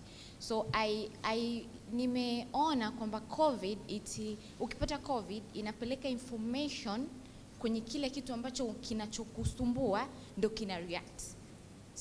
So my question is, the vaccine ambayo nimeshachoma na imenifanya nimereact kichwa, is it kwamba imeisha, yani sina kinga tena, au am I supposed to go back and take another vaccine? I don't want COVID. Okay, asante. It's a good question. Kwanza haijaisha, na kama una chanjo inaofuatia ningeomba ufuatie. Naomba kusisitiza this again. Wote humu tukienda kuchanja sasa hivi, everyone react differently. Kwa sababu our immune system, they behave or they act differently.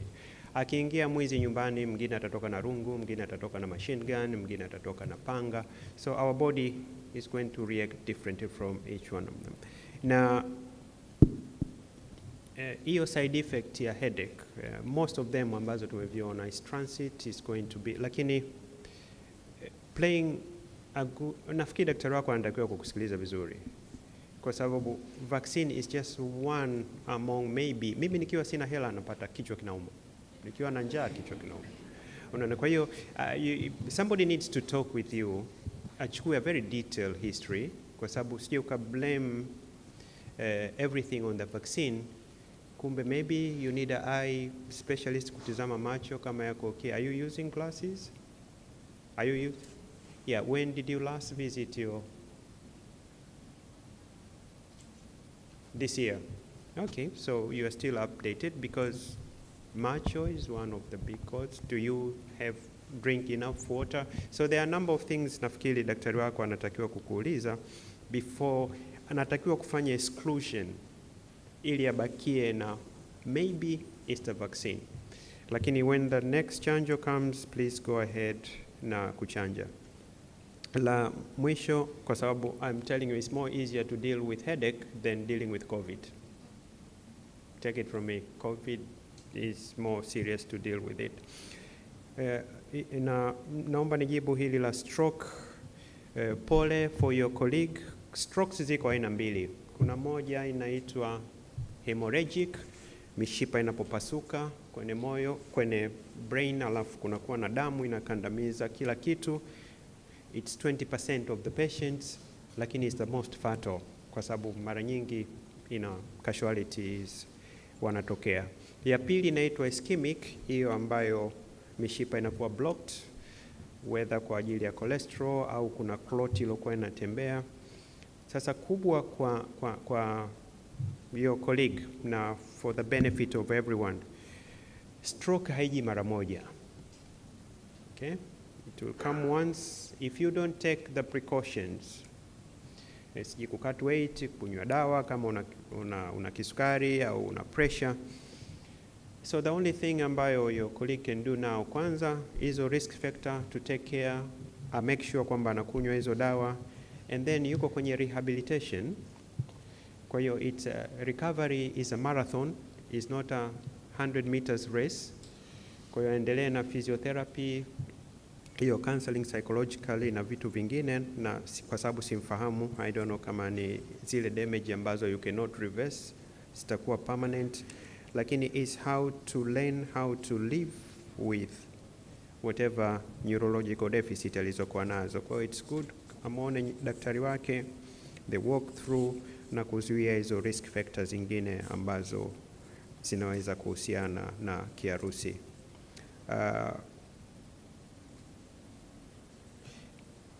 I usually talk of stroke with emotion. It killed my father. Nilimuona saa 9 mchana. He was going to watch football. I was supposed kumuona jioni. My colleagues called me kwamba, hey, babako yuko ICU. And he stayed there for 62 days kabla hajafariki. Kwa hiyo tunaposemea kunywa dawa, please naomba mnywe dawa. Yeah, kwa sababu every time nikisikia stroke au nikiona mgonjwa stroke, kwa sababu sikupata muda baada ya kumaliza udaktari, maybe I could have paid back whatever he did mpaka mimi kufika nilipo. So naomba wale wanaokunywa dawa tafadhali kunyweni dawa. Hizi sababu zingine side effects za dawa ukicompare na what will happen is usually fatal. Now if I start with Galina and Juliet, kama mnaweza kurespond very briefly please, karibuni. You can use the mic. Yeah.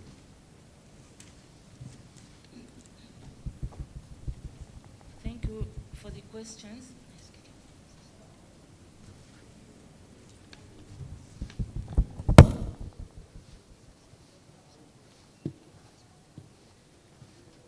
Mama Shamim, thank you for your questions. I just want to respond shortly.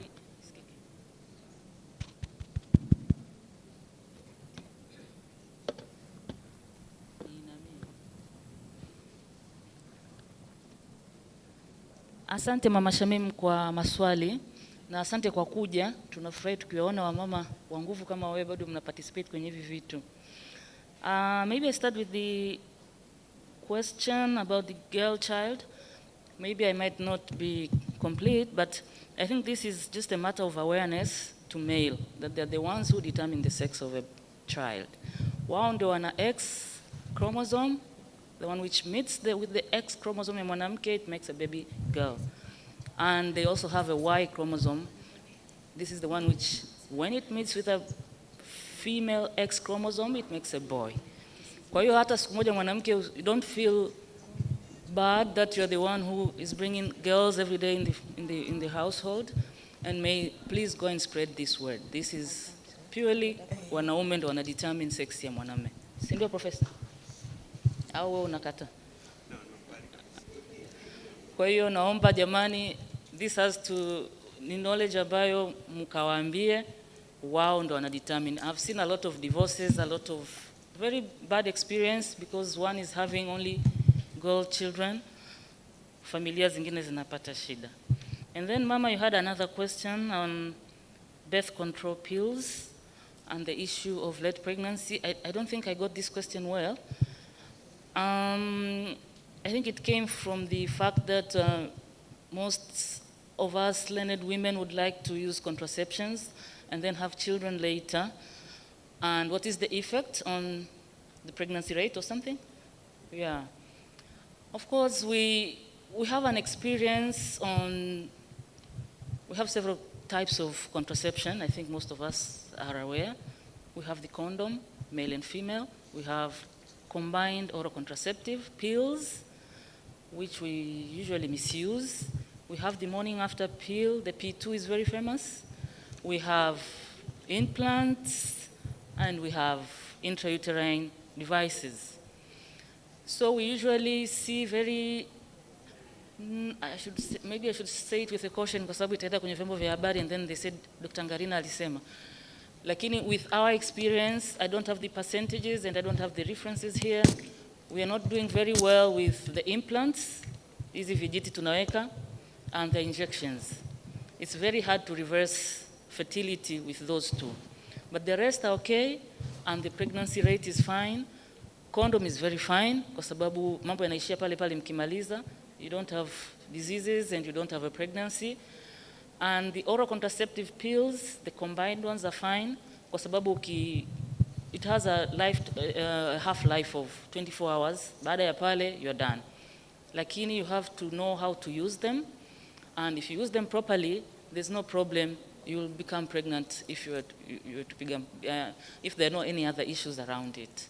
Kwa hiyo nadhani mama nimejibu swali. Asante. And then there was another question from somebody. Sorry, I didn't write your name. You wanted to know, when can you really say that now you have menopause after hysterectomy? Because after hysterectomy, usually you're right that the menopause sets in very early, despite leaving behind your ovaries. Actually, ovaries will make, after hysterectomy, it's not necessary that we take out all the ovaries. We usually take out a weak ovary or a defective ovary, hoping that the other one will maintain your feminine way of life. But we see that after hysterectomy, some people go to menopause very fast. And as you said rightly, menopause is marked by absence of menstrual blood for 12 months. So when you don't have a uterus, now you don't know where is the cutoff point and where to start and where have you started your menopause. Women, for those who are aware, in the United States, they say after 40, you have to take your pills. Lakini kule they use pills kwa sababu they don't have much luxury of getting fresh food. They don't have the luxury of getting fresh fruits, fresh veggies, and fresh, everything is usually frozen, preserved, so they're not getting it right. So they have their own way of making it happen. Wanakula pills from 40 years, whether you have a period or not, or whether you have symptoms or not. They say after 40, you can the pharmacy. Ukienda pharmacy, there are pills for women who are 40 and above. Kwa hiyo, kwa sisi, after knowing that menopause will set in, not knowing when, unaweza ukaanza kuwa very careful with what you eat. Eat a lot of fruits, a lot of vegetables, and eat a lot of food that contains calcium. These are sardines, samaki, milk, supu ya kongoro, supu ya pweza, they have a lot of calcium. Kwa sababu mifupa ikianza kumomonyoka, then a lot of things set in. Kwa hiyo, you can just start from 40 years. Wengine, they have a very long perimenopausal period. Anakaa mpaka 50, 56, bado anapata period. Lakini inakuwa, of course, inakuwa imebadilika. Kwa hiyo, you just take precaution by eating the right food, doing exercise, and if you're very worried about whether you are there or not, you can go to a doctor and she or he can do your hormonal profile. Kwa hiyo, there are levels, kwamba ikifika mahali fulani, now this is already menopause. Again, there are people, like 20% of the population, don't know when they don't have these symptoms. Sijawahi kusikia mama yangu ananiambia hot flashes, but I'm having hot flashes like nobody. Kwa hiyo the people ambao kabisa anakushangaa tu kwamba they don't have symptoms, 20% of the population. Kwa hiyo so it's very hard to have a landmark kwamba kuanzia hapa hii ndio menopause, whether you have your uterus or no. I think I answered part of your question. Thank you.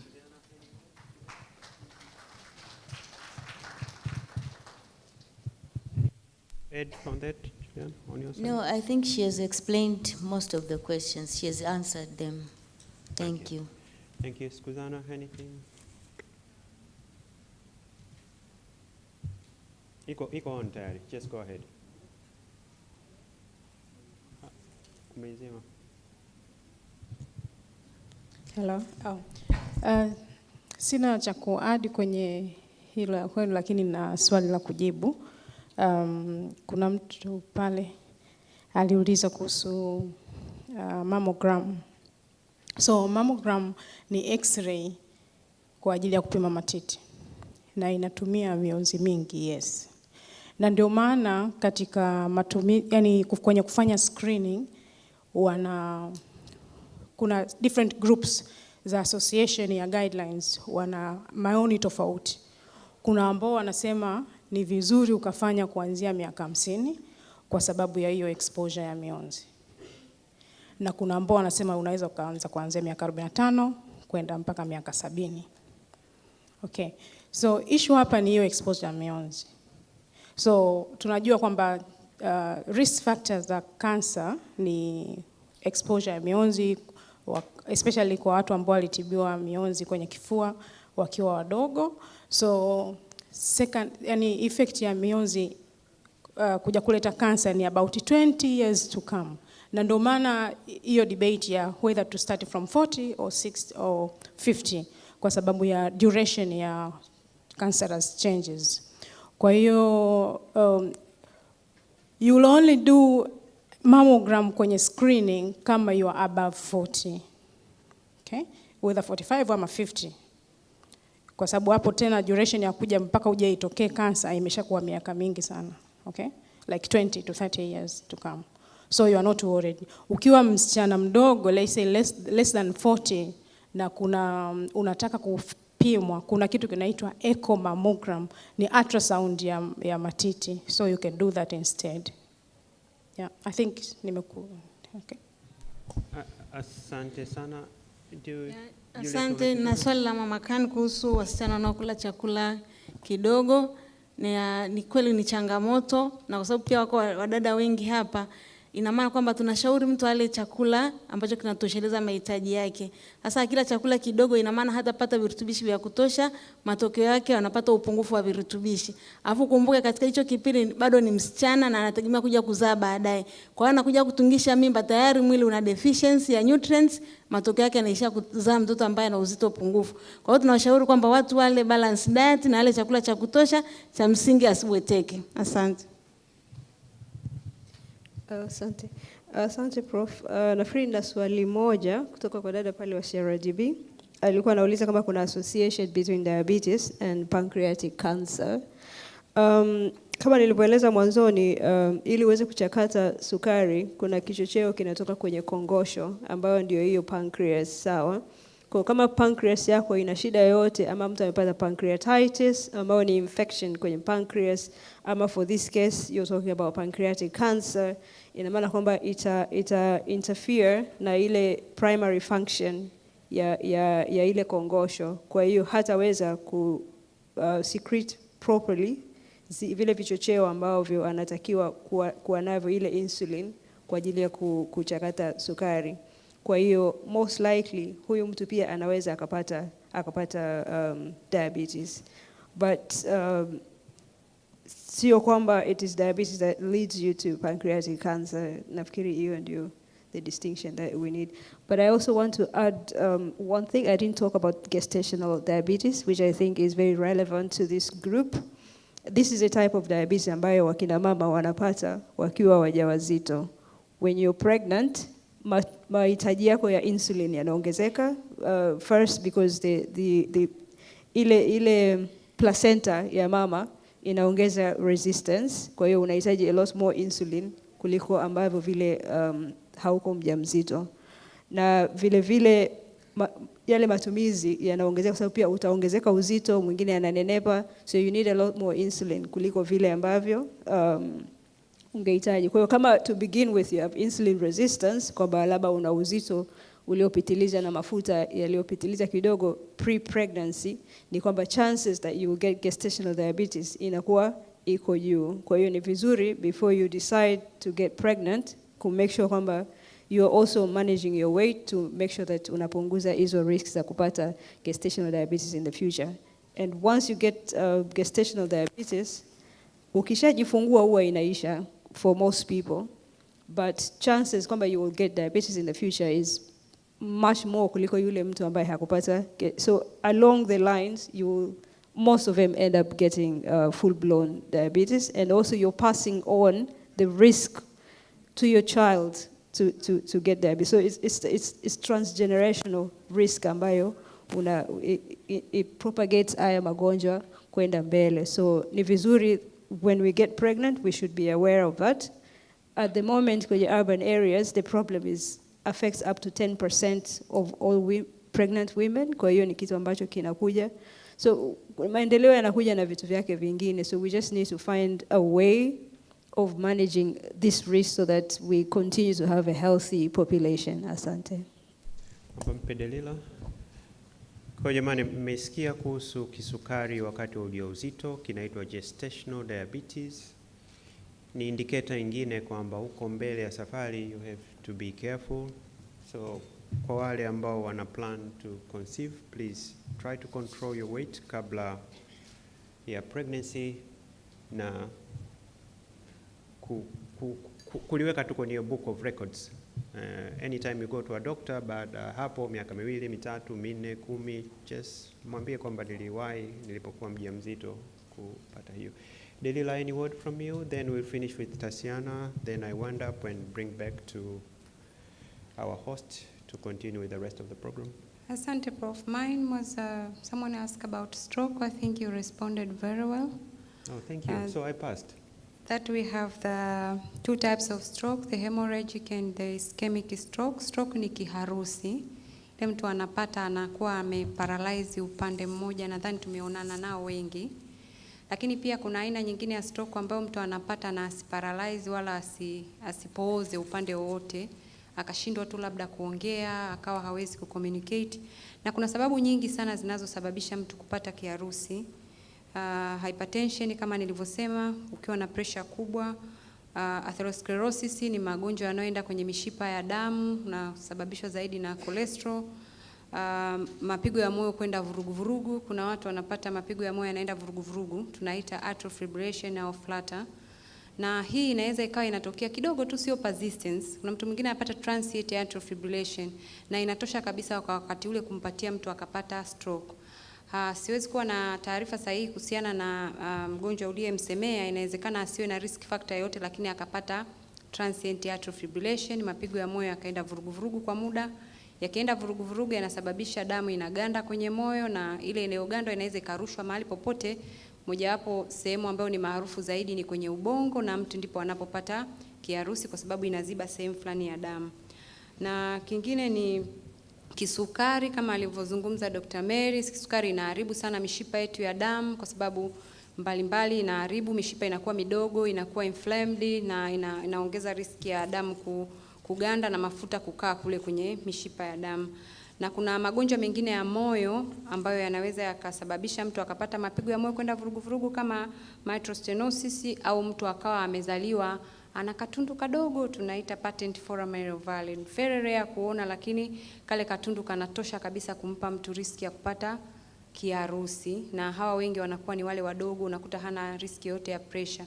Kwa hiyo kuna sababu hizo ambazo zinaweza zikamsababishia mtu akapata kiharusi, lakini ujumbe ambao tunapaswa kuondoka nao hapa, tunasema common things occur commonly, kwamba pressure zaidi na atherosclerosis au cholesterol na diabetes ndizo zinazoongoza kufanya watu wakapata kiharusi au stroke. Asante.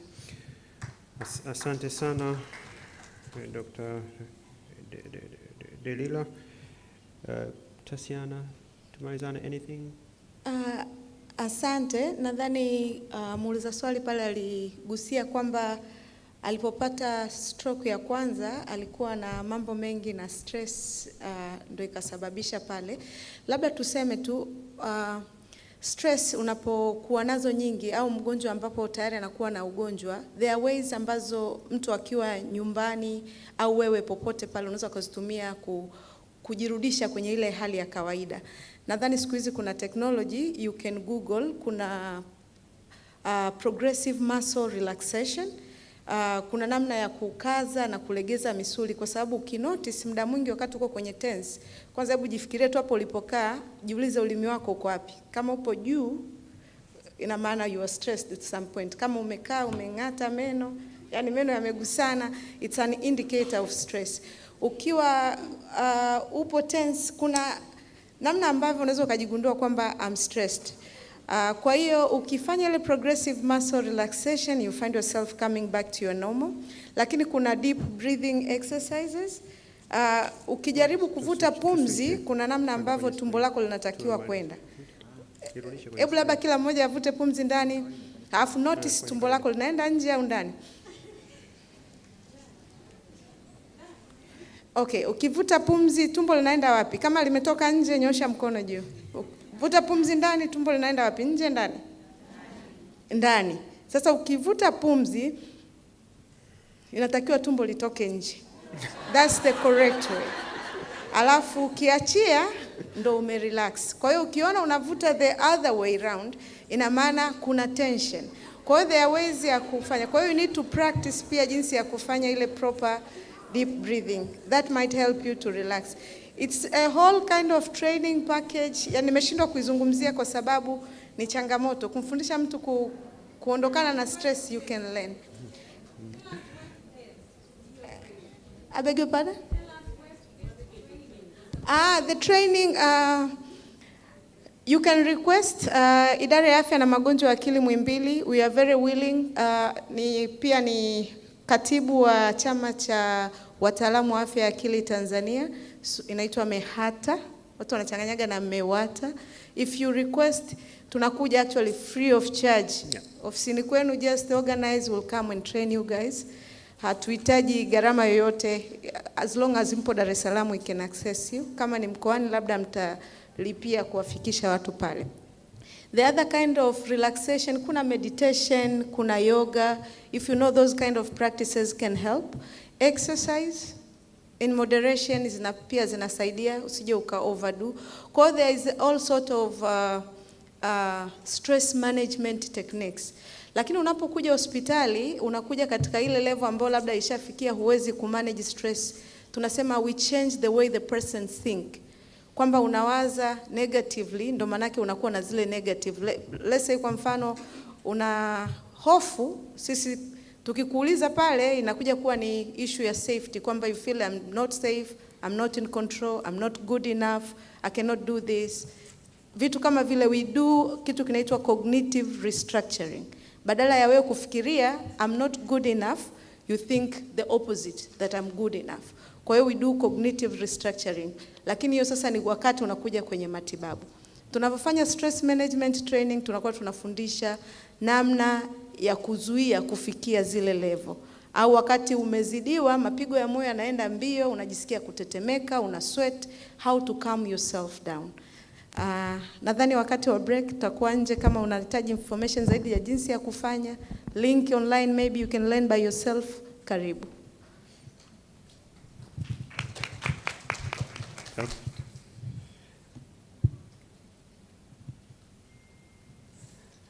Okay, naomba maswali yaishi. Okay, labda haraka sana kuna hili, how would you know which contraceptive works best for your body? Is it pills or implants?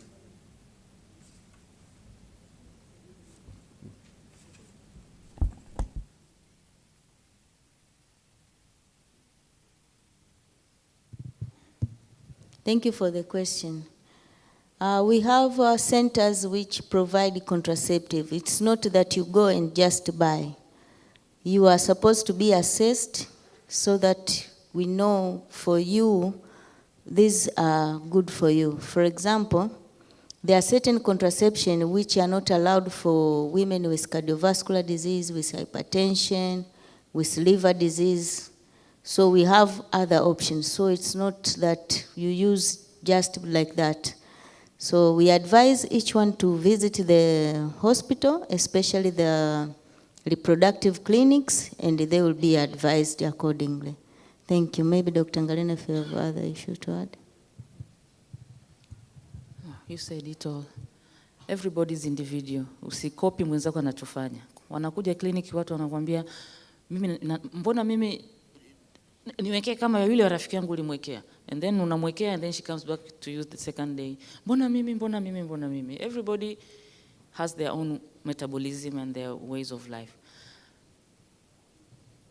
Ukiweka contraception huku uko negative about it. Naonaga mara nyingi inakukata. But again, you have to be counseled, you have to be checked, kwamba hauna shida yoyote kabla ya kuchagua method. Labda Professor, mimi naomba niongee sentence moja. Inaweza labda nisipate mic tena. Naomba kwa sababu kwa forum hii na kwa sababu hatakuwa na topic ya cervical cancer na Dr. Skudani amesema kidogo. We know cervical cancer kills na imejaa huko. Kwa mfano Muhimbili, ukija kule gyne ward, we have more than half of the gyne patients are having cervical cancer advanced stage.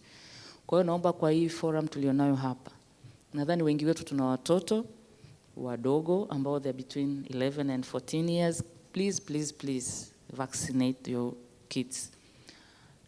Vaccination ya cancer of the cervix imeonekana kusaidia sana ku prevent spread ya HPV virus, lakini pia ni vizuri mtoto wako awe hajaanza kuwa sexually active kabla ya kupewa hiyo chanjo. Kwa hiyo akina mama wenzangu tusiogope. Inaogopwa kama chanjo ya COVID.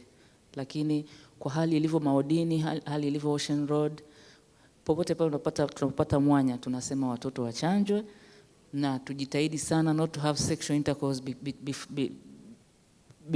before 18 years. Kwa sababu by then ile area ya cervix ambayo inamkamata HPV inakuwa iko nje. Kwa hiyo ukianza intercourse wakati you are below 18, you have all the chances ya contain yule virus afa kaanza kufanya mambo yake ya kuleta cancer of the cervix in the future. Kwa hiyo please let's go and advocate about it. Vaccination, no sex before 18 years unless you use a condom. Asante. Msiniulize maswali kwenye hiyo, haikuwa topic ya leo.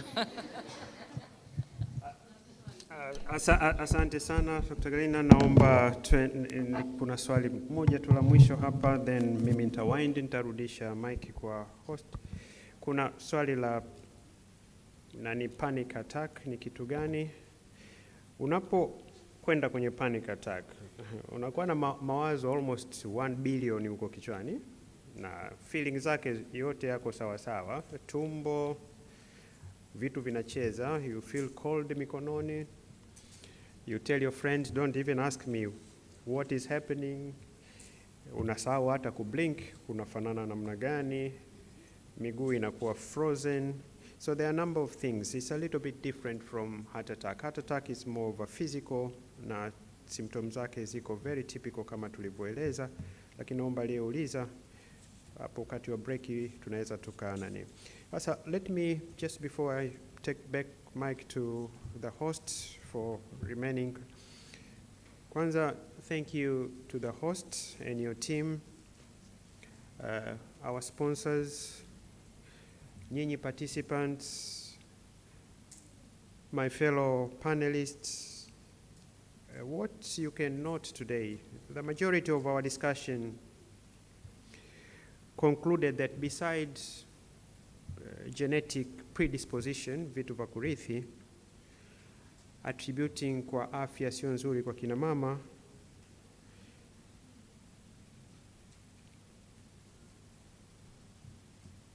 majority of the health problems tulizozisikia hapa are due to the results of stress, anxiety, lifestyle, which triggers all these health condition.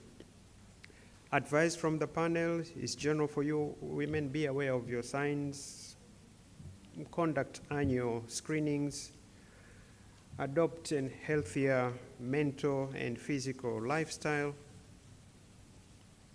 Now, please, ladies, stop the attitude to do more, to give more, in order to get more. The world doesn't work like that. Our mission, na wenzangu madaktari,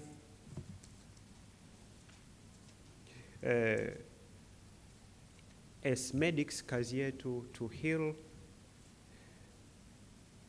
sometimes to enhance your health, and even to save your lives. That's our main mission.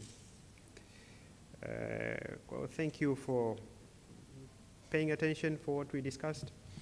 Naomba yale yaliokuwa mazuri, just go and share with your ndugu, from chanjo, fertility, na vitu vingine. My message will still remain the same. Wengi tukichanja, tutakuwa protected wengi zaidi. Kwa naomba kusema asante tena, lakini kabla sijamkaribisha host, naomba this opportunity, Madam Mheshimiwa Deputy Speaker, sikukuweka kwenye ratiba kwa sababu ungenikatalia kuja hapa mbele, kwa hiyo ngoja nikunyanyue tu kwa sababu hutaweza kutukatalia wote. Tunakuomba sana to say a word. Thank you. Karibu sana.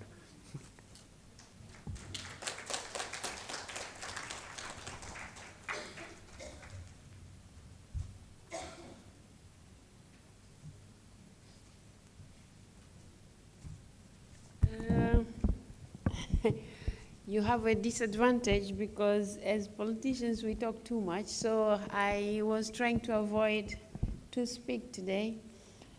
But now that I've been given this chance, I would like to congratulate the organizers. This is a very important forum for women, but also for men. Sometimes we should invite them for them to learn the things that we go through, for them to understand and be able to help us cope with the changes that we go through them. And also I would like to congratulate the panelists. They have spoken so well and they were very clear and eloquent. Thank you so much for the information that you have shared. But now to the organizers, just a piece of advice, because we are very good at that as politicians. I would like to urge you not just to have a few women like we are now. Maybe we should have more of these sessions. What we can try to do, maybe we try to make them shorter, because today it was a breakfast something. So maybe if we are going to have many of them, then we have one thing that we are going to handle, then we handle it for maybe 1 or 2 hours, then people are gone to go work. And then we can have more of these. And maybe if they are predictable, like, I don't know, once a month or something, if it's possible, it will assist not only us, but the people that will be listening to us from elsewhere. I don't know how this particular program today was covered, but if it was covered online as well, people can watch and understand and get the information from their horses' mouth as they were speaking here. It's different from us going to tell them.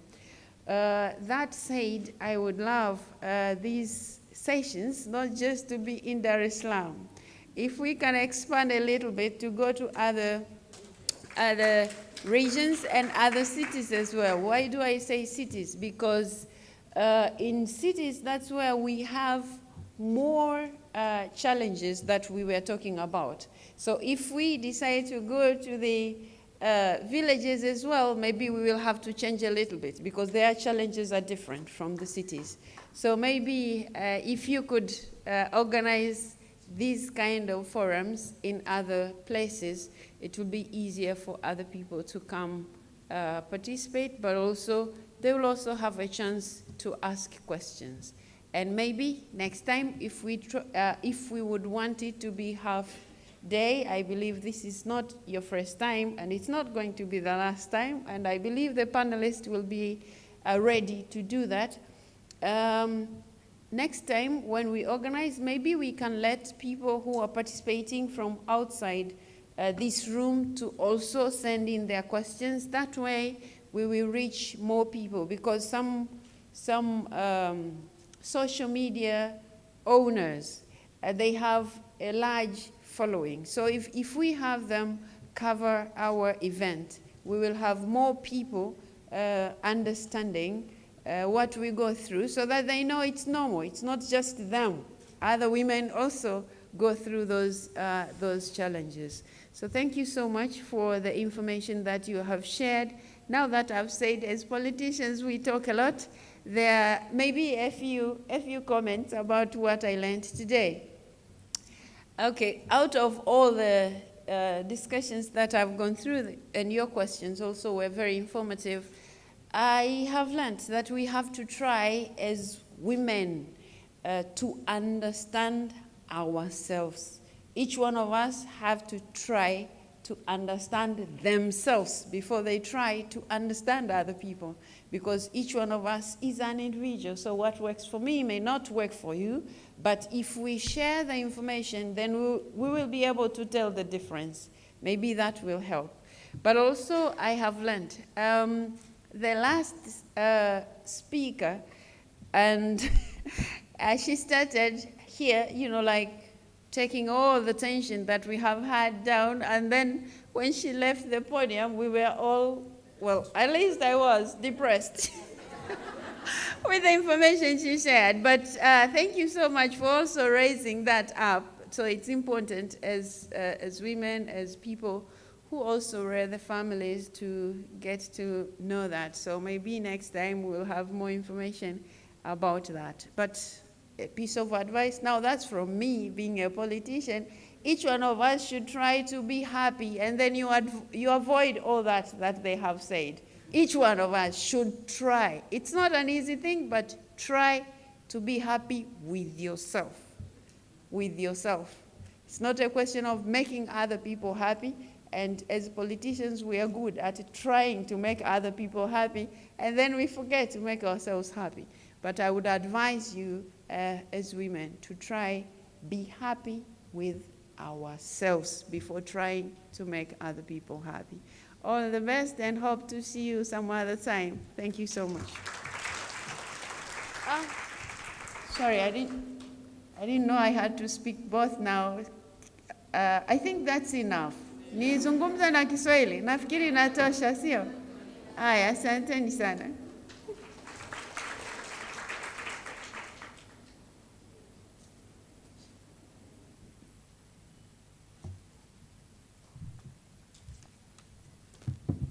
Demani, are you guys happy? Yes. Are you guys happy? Yes. Tasiana, I'm sure you're now, you know now kwamba mimi sina any social anxiety order, because I can stand here, right? Thank you. Kabla sijaendelea, nilikuwa tu naomba nimkaribishe our main sponsor, GSM, ana a very short presentation and then tutaenda kufunga. Lakini kabla hajafika hapa, napenda niwashukuru sponsors wote ambao wametuwezesha, nikianza na GSM, our main sponsor. Wao ndio wametuwezesha zaidi kuweza kuwa hapa, bila kusahau Stanbic Bank, asanteni sana. CRDB Bank, tunawashukuru. MultiChoice Tanzania, tunawapenda. Jubilee Insurance, Helen, na asante sana, tunakushukuru sana for your support. Na Java Media, bila kuwasahau Anudha ambao pia wako nje. Asanteni sana. Karibu sana mwakilishi wa GSM, uweze kutupa presentation yako just for 5 minutes.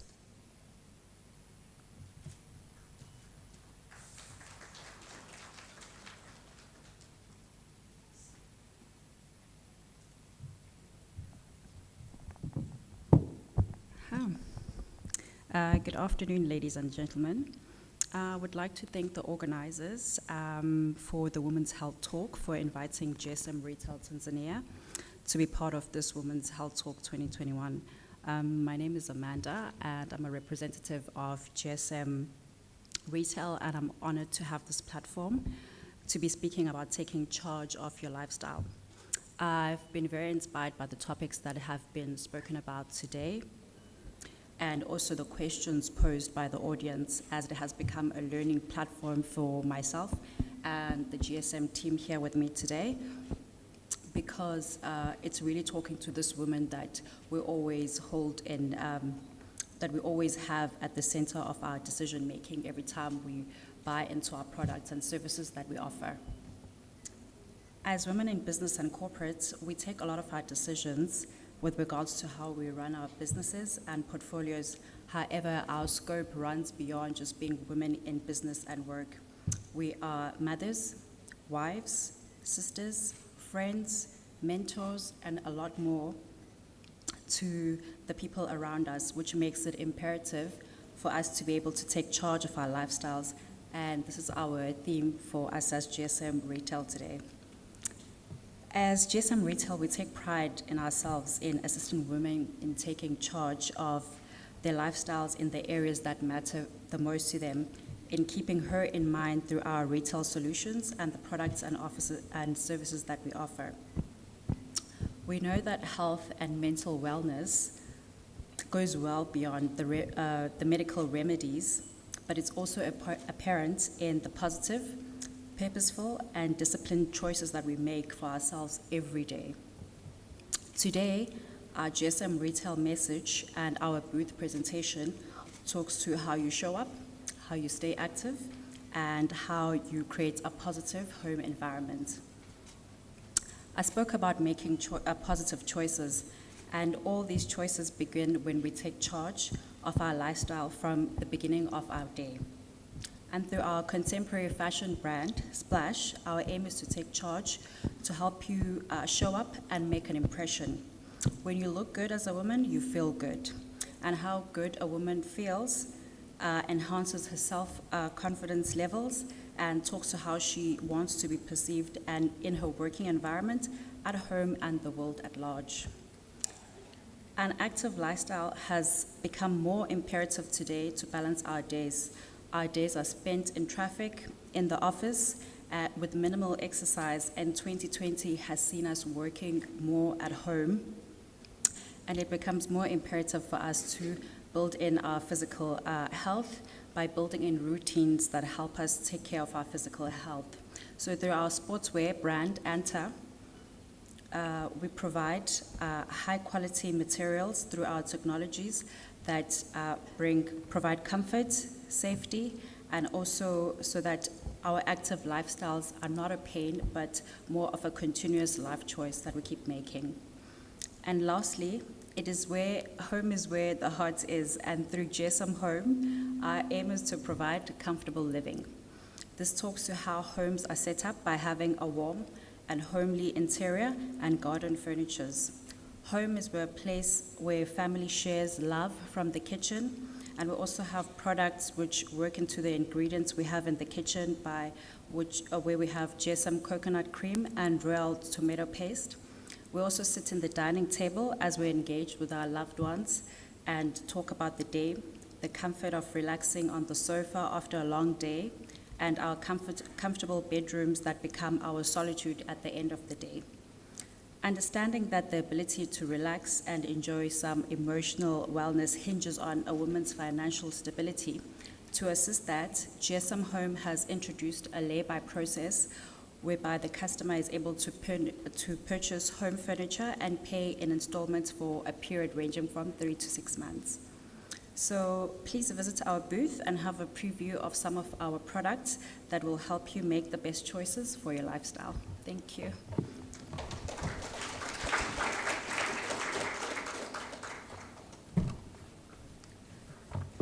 Asante sana Amanda. Thank you very much Amanda.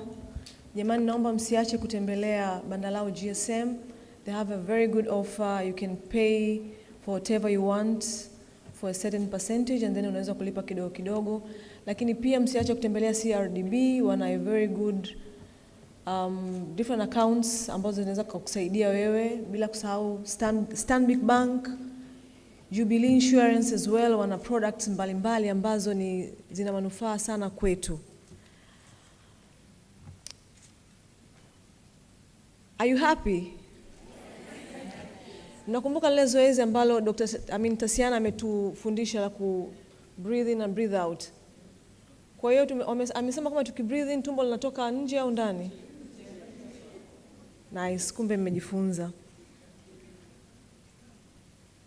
Profesa Janabi, napenda kushukuru sana kwa kuwa moderator. Binafsi nimejifunza sana na najua muda hautoshi, lakini nia yetu ilikuwa ni hii, kuchokoza tu na kuwatisha watu, kwa sababu lazima tuwatishe ili tuwe sawa, ili tukitoka hapa kila mtu ajue kabisa kwamba kumbe kuna risk fulani ambayo lazima nifanyie kazi. Our speakers, I thank you very much.